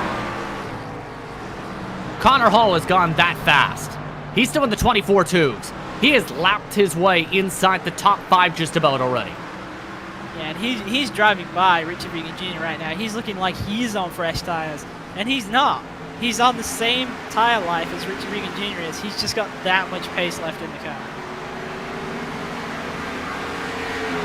Connor Hall continuing to launch into orbit.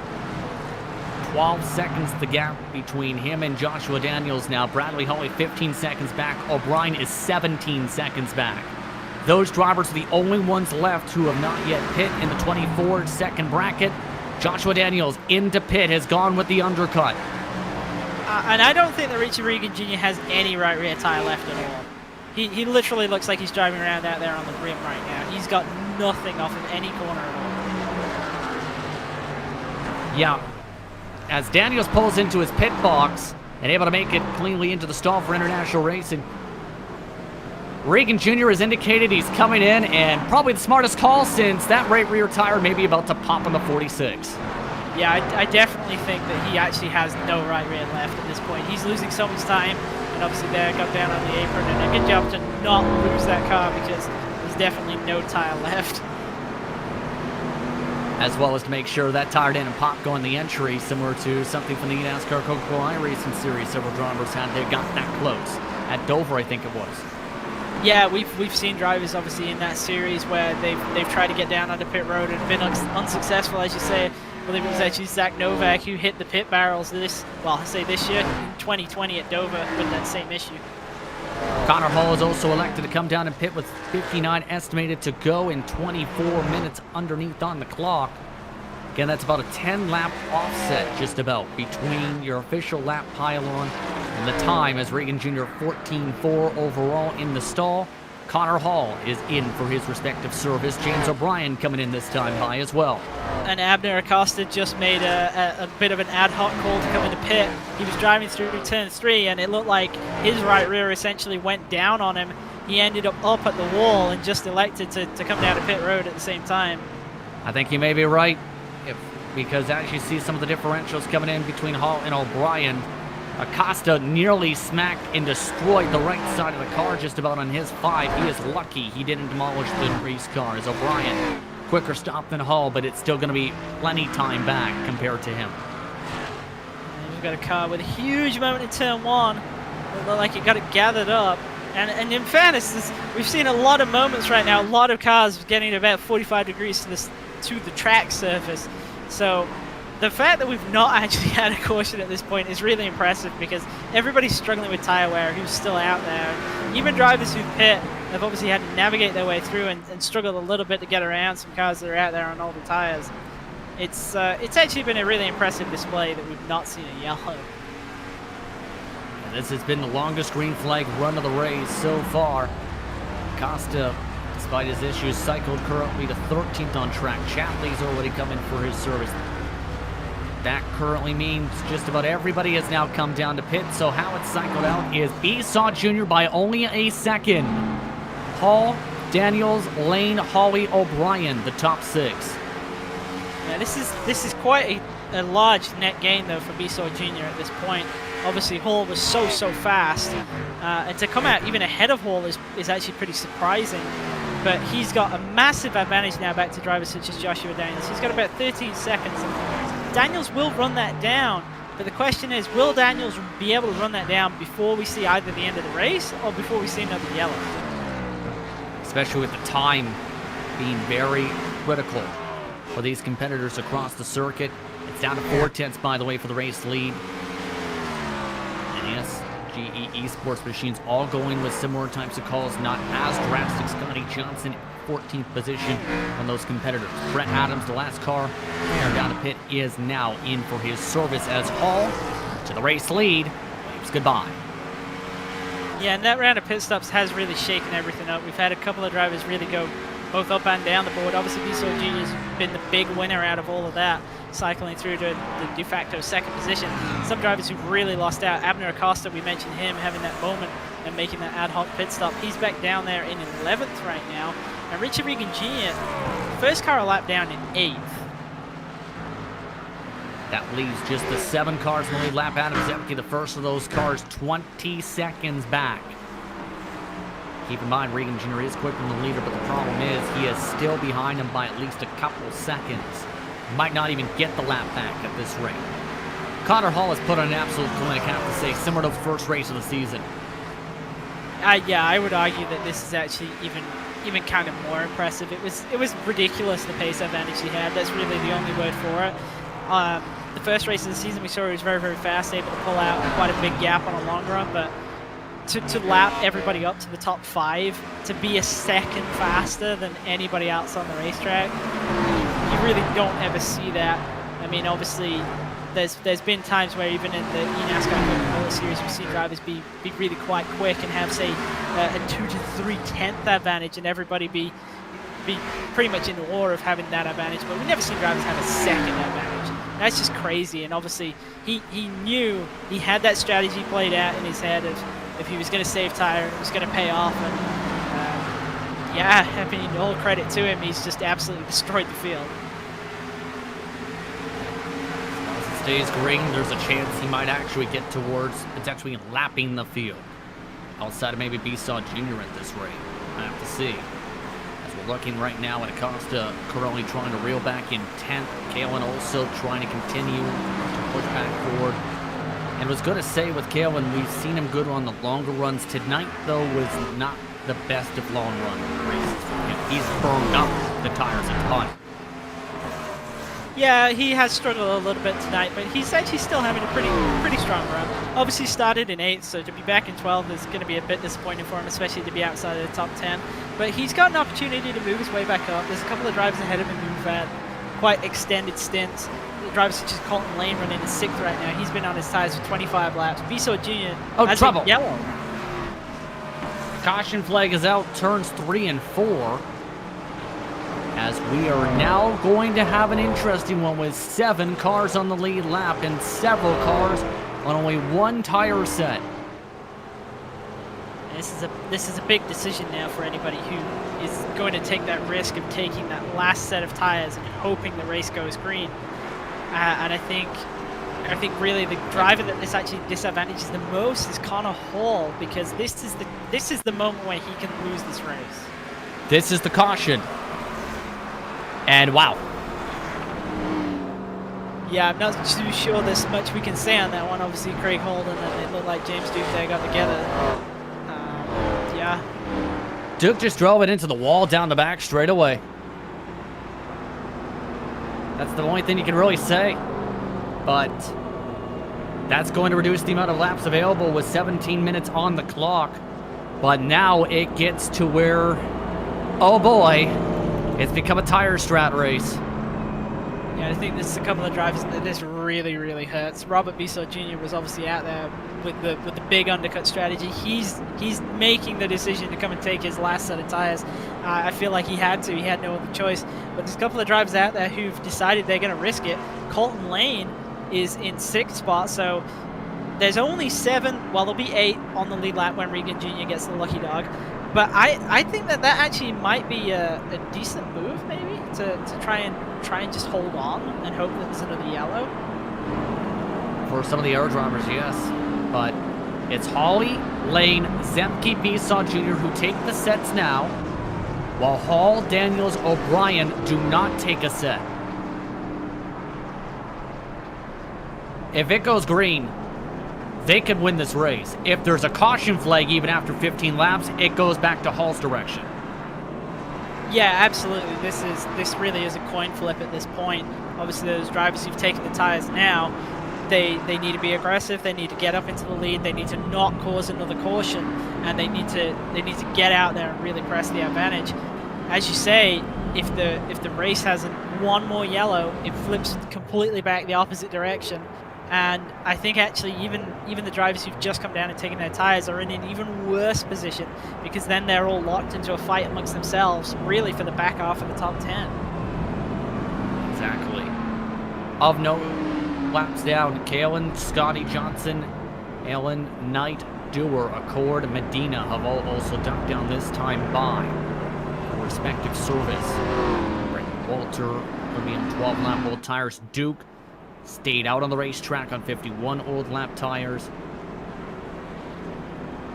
That's going to be rough. 51 lap old tires. Yes, indeed. Even with the contact to the wall. So this is going to be tricky now. 15 minutes on the clock too, Christian. Not a lot of time. Yeah, and this might really play into the hands of the drivers who just pit then. Obviously, we're clicking off laps still under yellow, and obviously the time's counting down as well. Absolutely. See how this plays out. Again, reset. 8 cars on the lead lap. Hall, Daniels, O'Brien, Bissell Jr., Hawley, Lane, Zemke, and Regan Jr. Following drivers pit under this caution flag. Bissell Jr., Hawley, Lane, Zemke. Regan Jr. elected not to take tires as the lucky dog. James Duke has elected to come down on the 1 to go signal. To be honest, I think that was the only decision for Richard Regan Jr. to keep on the old tires.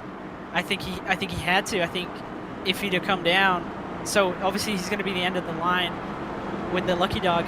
It doesn't really make sense. He's not had longer on pace. It doesn't make sense to me for him to use those tires now, because he's only gonna lock himself into that position. So he might as well try and hope for another yellow.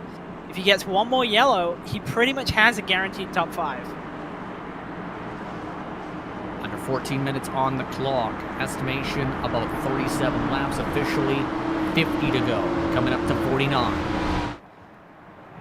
O'Brien over the back bumper of Connor Hall as the iRacing pace car is off. Green flag is out. Back underway. No major tire spin as here comes the fresh tires already peeking to the outside. Bissell Jr. trying to immediately just go to the top side to get to the lead. Clears Daniels, no problem whatsoever. Only car he's got to clear now is Connor Hall. You got to be thinking about what Hall may be going go through his head here with all these fresh tire cars coming and how he's going to play this. Well, one thing that we haven't considered is how much pace does Connor Hall have in that car when he has to go. We've seen it once where he's pushed and made up half a second in a lap. He might have 18 lap old tires, but he's had the caution period to cool him down a little bit. He might have enough raw pace to make this work. Have to see with under 13 minutes left on the clock for the drivers. Ollie, 3rd. Daniels has already been shuffled to 4th. Lane and Zemke still have not been able to pass by O'Brien and Daniels for position as here's the race lead. Down to a gap of about 0.2 of a second. The corner speed quick. Dead even, though, down the straightaways. Yeah, and this really looks like it could actually flip back the other way to me because, yes, Biso Jr.'s ran Hall down very, very quickly, but at the same time, he's still behind him. He's still behind him after about 4 laps on the green, and that's very, very unusual to see with a car with such a long run on its tires. And look at the gap that Hall has over drivers on similar tires to him. He's already pulled out nearly 2 seconds on Joshua Daniels. He is turning some of the fastest laps of the entire race for him. Bradley Hawley's turned the personal best at 22.5. Robert Bisson Jr. 22.7s. So Hawley's coming to join the fray as well. 3 cars under a blanket. 12 minutes to work with. And Biso Jr.'s got to get this done quickly because he's going to wear off this advantage. Obviously, Hawley knows that as well. Hawley's trying to get in this fight. These drivers need to clear Hall because if they don't, it's only going to get more difficult. Bisson Jr. a little bit slower that time by. Still cannot get the full run here. Do you think Bisson Jr. might be saving and waiting for the right moment to lunge? I think it's possible, but at the same time, he must be able to see Hawley coming. And you know that you can't just wait for another driver to join the battle, because if you then get checked up and you end up offline, you're going to drop back to 3rd. You're going to lose the opportunity to win this race. 11 minutes now to work with. Bisson Jr. trying to get a run off of turn 3 and 4. Still can't close up the 2.10s quite yet. Bradley Hawley, though, able to close it up to half a second between him and the race leader. Colton Lane, of note, has gotten by along with Adam Zemke. The rest of the old-tire cars. Regan Jr. is still holding on to 8th in the midst of the traffic, 5 seconds back of those with competitors. Yeah, those drivers back there really just waiting it out, hoping for another yellow and hoping for another opportunity. Taking a look as Hawley, now under 4.10s. Nearly pushes the back end of the SGE eSports car, Bisson Jr. Bisson Jr. now losing time to the front runner as Hawley now pushes for 2nd. And this is the thing with Bisson Jr. not being able to get by Hall. It's just opened the door for Hawley to have a go. We'll have to see if Hawley's got more than Bisson Jr. had. 10 minutes to work with. Hawley now needs to close up half a second on the race leader, Connor Hall, who has been the dominant car all night. Lap traffic is ahead, and it is thick. Keep in mind, that could be a factor in these closing minutes. Yeah, absolutely. We've got a lot of drivers out there who are still out there on old tires as well. Obviously, we've got Charles Sumner out there on some extremely old tires. He's been out on his for 31 laps. Other drivers out there on theirs for 26 through to 29 laps. Oh, and Bisson Jr.'s blown it up. Robert Bisson Jr.'s blown up from 3rd. That might be why he was backing off. He's blown the engine. Obviously, with being open setups, you can run quite an aggressive amount of tape. And as you say, we saw him really close that gap and then immediately start to really just kind of peter out. And this might be why. It'd be around the next time, I believe, here where he's trying to run and take a listen. Doesn't seem to look like he's too much clutch and coasting, but you'll see it on the entry if he's feeling like he's hot on the temps. He wasn't necessarily doing that, but then turn 2 exit, boom. Yeah. This is just ran too aggressive on tape, and I bet he won't make that mistake again. But Hawley has got to the back bumper of Hall. He's looking. He's going to be forced to go to the top side into 3. Battle for the race lead is going to be intense for the final 9 minutes or so of this one. Traffic hits the wall. They avoid the traffic. They've pulled a gap of more than 2 seconds on the rest of the field. Hall still trying to hug the bottom of the racetrack. And Hawley's got definitely a lot more speed through the center of 1 and 2 this time. He's looking. Hall's going to block the bottom. He's going to force Hawley to try and get by on the top. And Hall knows that longer he can hold him off, but Hawley's going to look to get underneath him. Being really aggressive here is 2 lap cars now up the road. Check that, nearly 3 cars. And they're closing the lap cars by about a 10th or 2 a corner. Now, Hall blocks off Hawley again.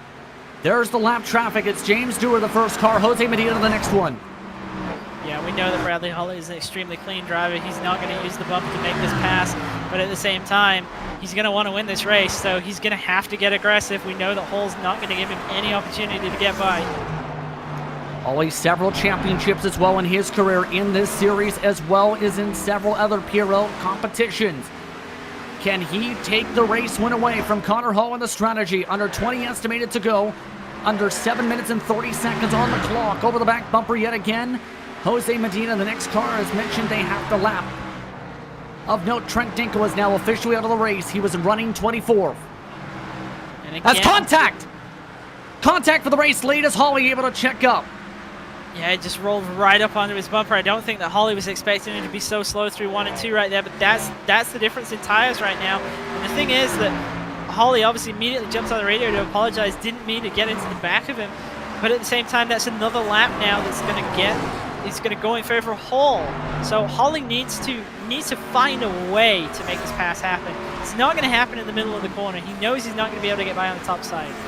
And if this continues the way it's going, they have Colton Lane and Adam Zemke coming by about a tenth or two a second. So those cars could join the fight as well. Lane has reeled in about a second in the span of the past 7 laps. Yeah, absolutely. We've not talked about Lane as a race contending driver for quite some time, but we know that he does have the pace. So if he can get into this fight, it's been so long since he's been able to win a race, and it actually looks like he's maybe having that taken away from him by Adam Zemke right here in turn 3. Lane struggling all of a sudden. He's had the lap by Adam Zemke. Contact for the race lead. Quarter panels touch. Holly to the inside of Connor Hall in turn 1 and 2. Hits him again. Hall trying to save it. They make contact. Drifting is Holly. Hall holds onto it. Adam Zemke now closes up under a second. Yeah, I'm not sure how I feel about that one right there. To me, it looked like Hall made the mistake coming off of turn 4, and then they got together, and Holly had the corner. He had the inside going into 1, and Hall didn't look like he wanted to give it up at all, and Holly came off worse out of the 2.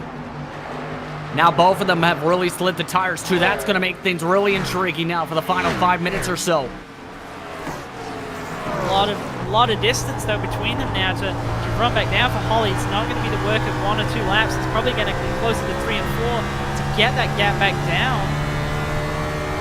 And all of a sudden, Adam Zemke's got the cleanest car on the racetrack. He's ran a 23.7. The leader's running 23.8. More traffic ahead as well.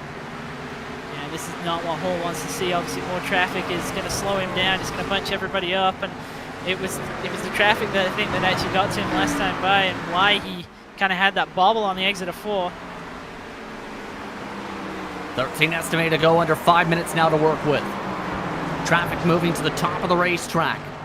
If there's a caution at this point, things could get really interesting. We're approaching that point of no return for that mark. As Holly now still half a second buffer. Zemke has dropped back 1.2 seconds. Zemke actually was fastest out of this 3 last time by, but Hall looks like he's starting to get the pace back going. He ran a 23.95 to Holly's 24.05, so actually starting to eke out that lead again. Is that the damage is going to be a big question since these cars are so aero sensitive. Well, definitely. I mean, it was pretty significant side-by-side contact right there, and obviously the advantage Holly had was the tires, and Holly was broadside to the track for some distance too, so that advantage is going to have gone away. He's already lost now a couple tenths the past couple laps. Zemke also starting to lose touch a little bit as all the drivers have evened out to 23.9s.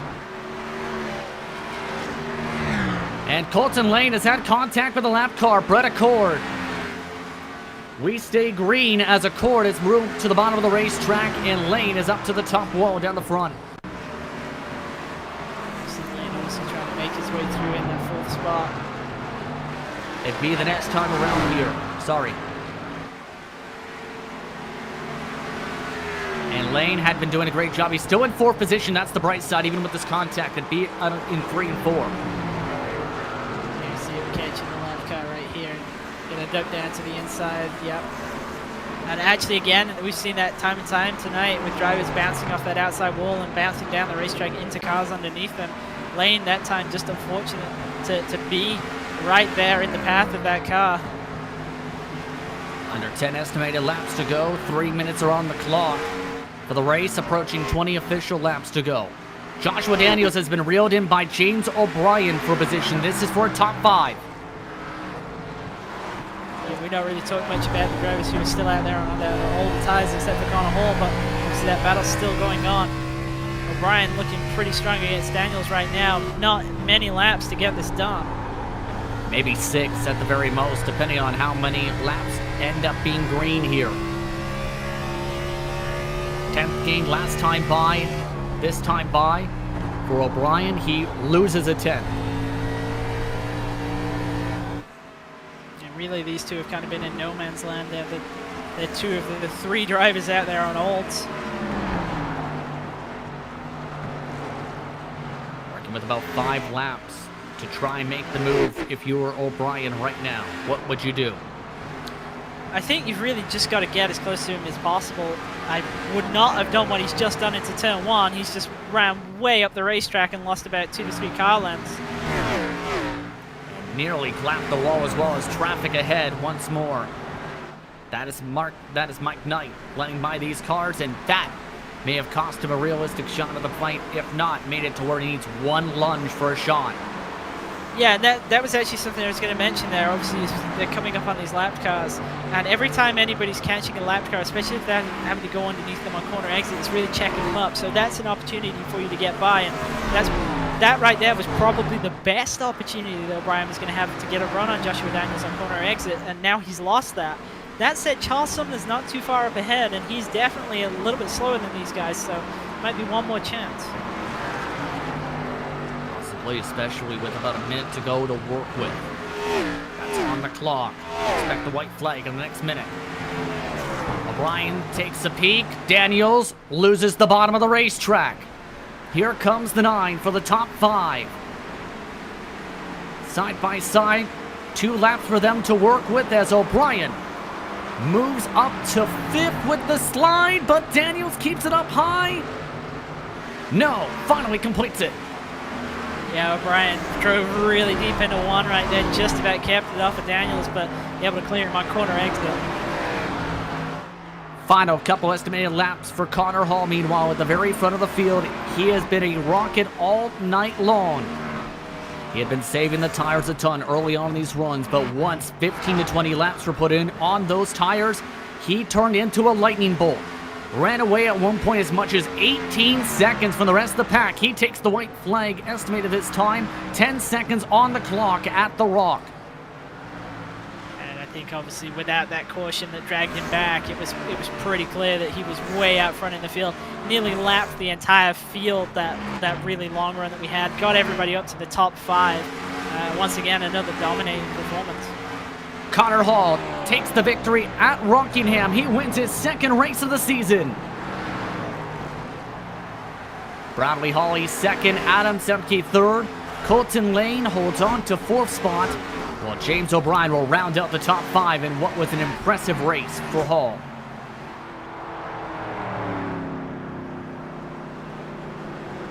It's going to be incredible to hear some of the post-race reaction, to say the very least, Christian, especially having to hold off Hawley, but also the contact for the race lead. Yeah, absolutely. It's going to be great to hear what Bradley Hawley has to say about that.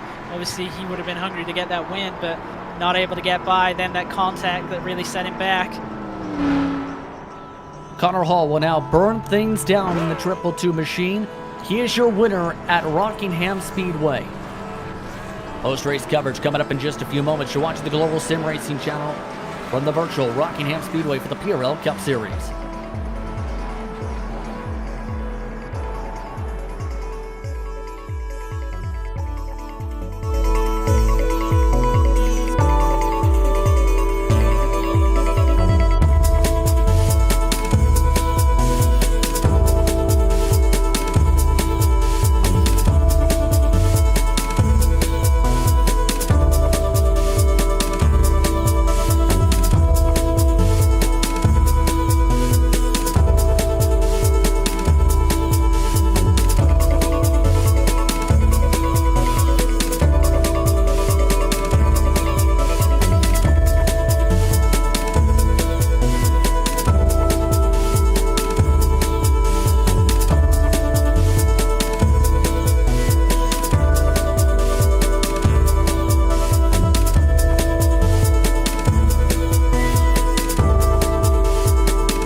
leg in the PRL Cup Series.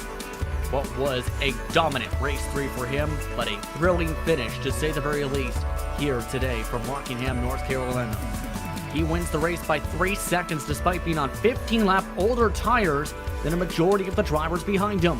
Bradley Hawley finishes in second. Adam Zemke, Colton Lane round up the top 4 with James O'Brien in 5th. Joshua Daniels and Richard Regan Jr. finish on the lead. Seconds the separation between 1st and 7th today, with Mark Kalin, Abner Acosta, Scotty Johnson, your top 10, Christian. Yeah, and in 11th place we had Ken Alon. We didn't really talk about him much all day, but a really solid run by him from 18th to 11th, so great job. Brandon Chatley, another driver we saw having a couple of incidents, but comes home in 12th. And the last driver, only 1 lap down. Charles Sumner, we saw avoiding tons of incidents all night. Gets lucky and comes home in 13th, with Brandon Walton behind him in 14th. James Duke in 15th. Mike Knight, 16th. Brett Adams, a driver who had incidents early on, comes home 4 laps down in 17th. Jose Medina, 18th. James Stewart, 19th. And Brett Accord, 6 laps down in 20th. Greg Holden also finishes 6 laps down, 21st. Danny Cervantes, 22nd. While Michael Witt finishes 23rd. Robert Besaw Jr., after blowing up, finishes the amount of laps down. He is 24 laps down. Then Trent Dinkle, DNF, 25th. Patrick Calgill gained several positions by getting back on the racetrack, 60 laps down. Chad Brown, Pat Harvey, Barron Hilton, David Wilson Jr. round out your entrants today. Lucas Zibkamp, Doug Evans, Chris Neeson, your DNSs for today's action. In the end, though, it's Connor Hall who comes away with the victory in what started off as a dominating one, ended as a crazy one. Shades of 2003, Kurt Busch, Ricky Craven we were talking about a little bit. Connor, how does it feel to win your second race of the season in what turned out to be a crazy end after a dominant middle? Yeah, we were, well, first off, it's good to improve on our week at Watkins Glen. I first off want to just apologize for Kyle Busch in my interview, but I'm a racer. I take it serious, and I was just upset, at the mistakes I made. But yeah, pit strategy was huge here. Holly was definitely fast on the short run, and I knew I just had to hold him off until we got some tread wear in him, and then I tried to crowd him, and I went and watched. I don't think I crowded him too bad. He came up a little. I was holding him really tight, and I'm glad he saved it, and got the finish. We both deserved either if it was the other way or not. Yeah, I was going to ask about what happened there, and that answers part of that there. Of course, though, even on the equal tires, you're up to a full second quicker than the field. Simple question, without giving away too many secrets, how? I just, when we went to Atlanta, I worked a lot on, with James and all of them on, what my game plan was going to be. I ran a bunch of practice races. Watkins Glen, I didn't do any preparation other than one quick race, and it showed. So my goal, this week was just do it, go back to the Atlanta game plan, put in some time. I think I ran, 4 or 5 practice races and just really focus on getting the car how I was happy with it. I was not happy with it at Watkins Glen, and that wasn't on the setup end. That was on my end, just trying to constantly overdrive the car and mainly just stay calm and just settle in. Next race on the campaign is not on the broadcast slate, but it is an interesting one. Texas, then it'll be the Worldwide Technology Raceway. Your thoughts on those 2 races? We actually tested a lot last night for Texas, and it's going to be interesting because you can hold it wide open there for 20 laps on the old Texas. So, it's going to be really interesting to see strategy with that. As far as winter or Gateway, that's going to be a tough one. I've never even ran an iRace there other than an IndyCar event, so I'm gonna have to put in some time and do a little homework there as well. Who do you want to thank for your victory tonight? Just my main man, James Mullins. He gives me a great piece every week, and I'm very fortunate to work with him, and he's taken me under his wing in the past 4 weeks, and we're working on getting me understanding the iRacing side of things better. There's certain things you can and can't do that that are almost bad habits on the sim that I come in with from real life. So he's trying to work all the bugs out of me, and hopefully I'll get a little bit better as time goes on. Thank you very much for your time, Connor. It's been interesting to see how things have played out for you this season. Congrats on the victory. Thanks. Connor Hall, your winner tonight. Bradley Hawley finished in second. He's with Christian Challoner. Bradley, that looked like a pretty strong run all night. Obviously, you started back there in sixth, but pretty quickly you got yourself into the fight for the victory. And coming down to that last run, you were one of those drivers who made the decision to come in and get tires. And it looked like it was going to be kind of a bit of a coin flip. And obviously, some drivers it didn't work out for, like James O'Brien and Joshua Daniels. They fell back. But Connor Hall had so much pace in the car. He was able to fight you for that victory. And you guys got together a little bit there. Can you kind of talk us through that last run where you're trying to get that lead? Oh yeah, I was definitely trying to save my tires a little bit in the first few laps, and then once I got to Connor, I could tell that I was rolling the centers just a lot better, which gave me a run off the corners, and got a few runs a few times and got chopped a couple times. I mean, that's all I can really say about that. Well, still, it was obviously a very impressive run, and we saw yourself and Adam Zemke were able to take advantage of those fresh tires, and you come home second. And in terms of championship position, that's got to help you out. Obviously, Connor Hall is the driver to beat right now, but still, you've had some solid runs so far, and you're looking like you're in position to maybe challenge for this one, right? Oh, I'd like to think so. I mean, it's still early in the season, so I'd have to see what happens. I mean, we still got Daytona and a few short tracks. So I mean, anything can happen. In the PRL, and we'll just have to see. Yeah, and we've had quite a varied schedule so far. Obviously, started out with Atlanta, which is a track that everybody knows pretty well. Then going to a road course at Watkins Glen, and then back here at a track which a lot of drivers probably haven't ever really raced at very much, and especially with the low downforce, high power car. Can you kind of talk us through the challenges of setting up for a track like this that's really not ran very often with a car like this, and obviously being open setup 2 this season, it's really starting from zero, right? Oh, absolutely. Just trying to figure out the strengths and the weaknesses of how the car likes the track is pretty much the key right there. And then, of course, figuring out tire wear for long runs. There was a bit of a game getting played throughout that race where some guys were letting way off and saving the tires for 5-10 laps and then going on. And then there's other guys that were pushing as hard as they could the whole run. Yeah, we definitely saw that, especially early on, with drivers kind of taking priority for track position, and then others trying to hold on to get a little bit more long run performance out of their car. The next race that we cover on air is going to be Gateway. You got any thoughts on that track? Because again, it's quite different. It's going to be interesting. It's like a flat miniature Darlington, so we'll just have to see how that goes. I'm not personally looking forward to it, just due to the fact that will be running the 24 hours at Daytona with some of the PRL guys. So I'm going to be a little tired, but I'm going to see what we can do and go from there.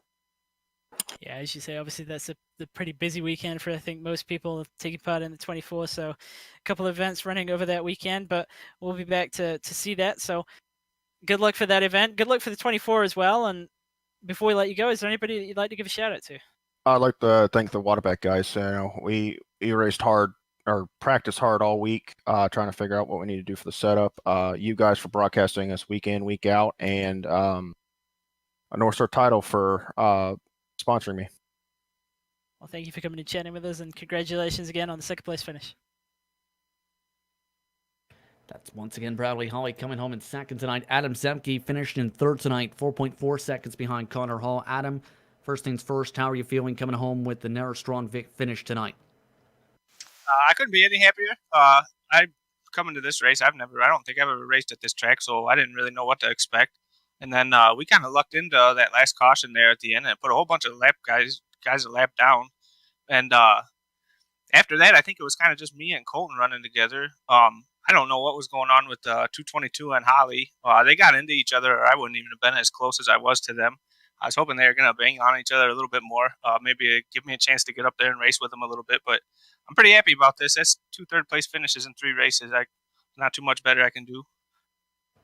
You were closing in to what was that intense battle. What happened, though, once everything calmed down? Your pace seemed to drop off, even that of Holly's. Well, Connor's on a whole different level than I think we are. And, we've seen Holly be on that level 2 a lot in the past. And if I'm not mistaken, I think me and Holly were on the same old tires. I don't know how Connor was able to keep his older tires in front of everybody there, but I think I was just able to catch up to them, and then at that point it's just kind of saving our tires there. I don't even think we finished all the laps, so it was kind of a guessing game to how hard you should run there at the end. Next couple races, Legacy, Texas, and Gateway. Your thoughts on those two tracks? I'm pretty happy about both of this because we're not ever turning right at either of them, so that helps me out quite a bit. If I can keep my nose clean, I don't think I've had any incidents so far in the opening of this season. So I think if I keep my nose clean, hopefully I can get a good finish. Who do you want to thank for your run tonight? As always, I want to thank PRL, thank GSRC, thank SimMSA, Butt Kicker, everybody that makes this possible. Any of the fans that are watching, thanks you guys for tuning out. I'd like to thank my family. And I think that's it. Congratulations on the top 3 once more. Yes. Adam Zemke, 14th to 3rd tonight. As mentioned, second top 3 in 3 weeks. And Christian, first things first, your final thoughts on what was a dominating one for Connor Hall. More than 100 laps led tonight to the 186 completed officially. Well, we've seen obviously in the first round that he was extremely strong on the long run, but I don't think we were expecting him to be as strong as he was tonight. That was a really impressive performance to have that much pace in hand over the field, and it felt like at one moment we were kind of talking about how he was battling with other guys around him and how he was going for long run performance and kind of saving some tire and whatnot. And then not so long later on, we were talking about how he was lapping the guys that he was just fighting with. So that was kind of insane to see that big of a difference on the long run. And I think he's pretty much cemented himself as the guy to beat. I think maybe towards the end of the race when he was vulnerable on the old tires, he perhaps showed a little bit of weakness. Obviously, with his battle with Bradley Holly, he was pretty aggressive in defense, and I don't think Bradley wanted to tell us that he wasn't too happy about that. But I think it was quite clear that he wasn't too happy about that. So I think in that regard, maybe there's a little bit that can still be improved. Obviously, we saw at Watkins Glen last week. He was trying to win the race and made that error and lost that second position. So he's not invincible, but certainly has got to be the guy to beat right now. And the next couple races, too, are going to be at interesting tracks. As mentioned, the Legacy version of Texas, which I found intriguing to mention the full throttle for 20 laps from Connor Hall. That's going to be something to see how the pace is for straight line speed there. But also, the next broadcasted one is Worldwide Technology Raceway. Yeah, and obviously Legacy Texas, I think, will play out very similar for these guys as Atlanta did. But then obviously Gateway is completely different again. Gateway is quite a flat track. It's not in New Hampshire. The straights are quite a bit longer in the feel sense anyway. So it's again a unique track, and it's quite interesting that they've had so many different tracks really over the first couple of weeks, and especially with them going to an open setup league and how that's lined up, it's got to be making it difficult for guys new to open setups to get a handle on it, because they've had no consecutive tracks where they can really carry anything through. And they've had a lot of oddball tracks, and obviously they've had a road course. They've had Rockingham, which is really not comparable to any other track except maybe Dover. And then they're going to go to Gateway, which again is really its own beast. So I think it's very challenging for them, especially the guys who this isn't what they're used to. Agree with you on that one, but we'd like to thank you for tuning in for tonight's exciting action once more from The Rock. As we'd also like to thank the birthday boy, Charles Sumner, and the rest of the Precision Racing League for organizing this drawn series. We'd also like to thank the title sponsors this season, SimMSA, Butt Kicker, and NinjaTrader, for all the work they do for the PRL and its Cup Series. We'd also like to thank the companies who provide the software and hardware for our broadcast listed up on screen. Additional thanks to Jude LeWan, who provides our wonderful music. See the screen for how to get a hold of more for great work. Thanks to the team as well today, and Christian and Sean. If you'd like to find out more about GSRC, including upcoming races, you can find it at globalsimracingchannel.com. If you'd like to support the channel, you can check out our merchandise for sale at gsrc.stormvy.com, or check out our social media on Twitter at GSR Channel, Facebook at Global Sim Racing Channel, and Instagram at GSRC_Graham. Don't forget to head over to YouTube page and hit that big red subscribe button, as well as the notification bell, so you don't miss a moment here at the Global Sim Racing Channel. As talked about, the next race with the major series going on will not be on air, but the next one on air will be Worldwide Technology Raceway at Gateway. That is 8:30 p.m. Eastern Time for the green flag for qualifying. Coverage starts at approximately 8:20 p.m. Once again, that is on Sunday, January the 24th. We also have upcoming races for other series listed on screen, so be sure to check those out as well and mark them down your calendar. Until next time, race clean, race hard, and we'll see you on the track.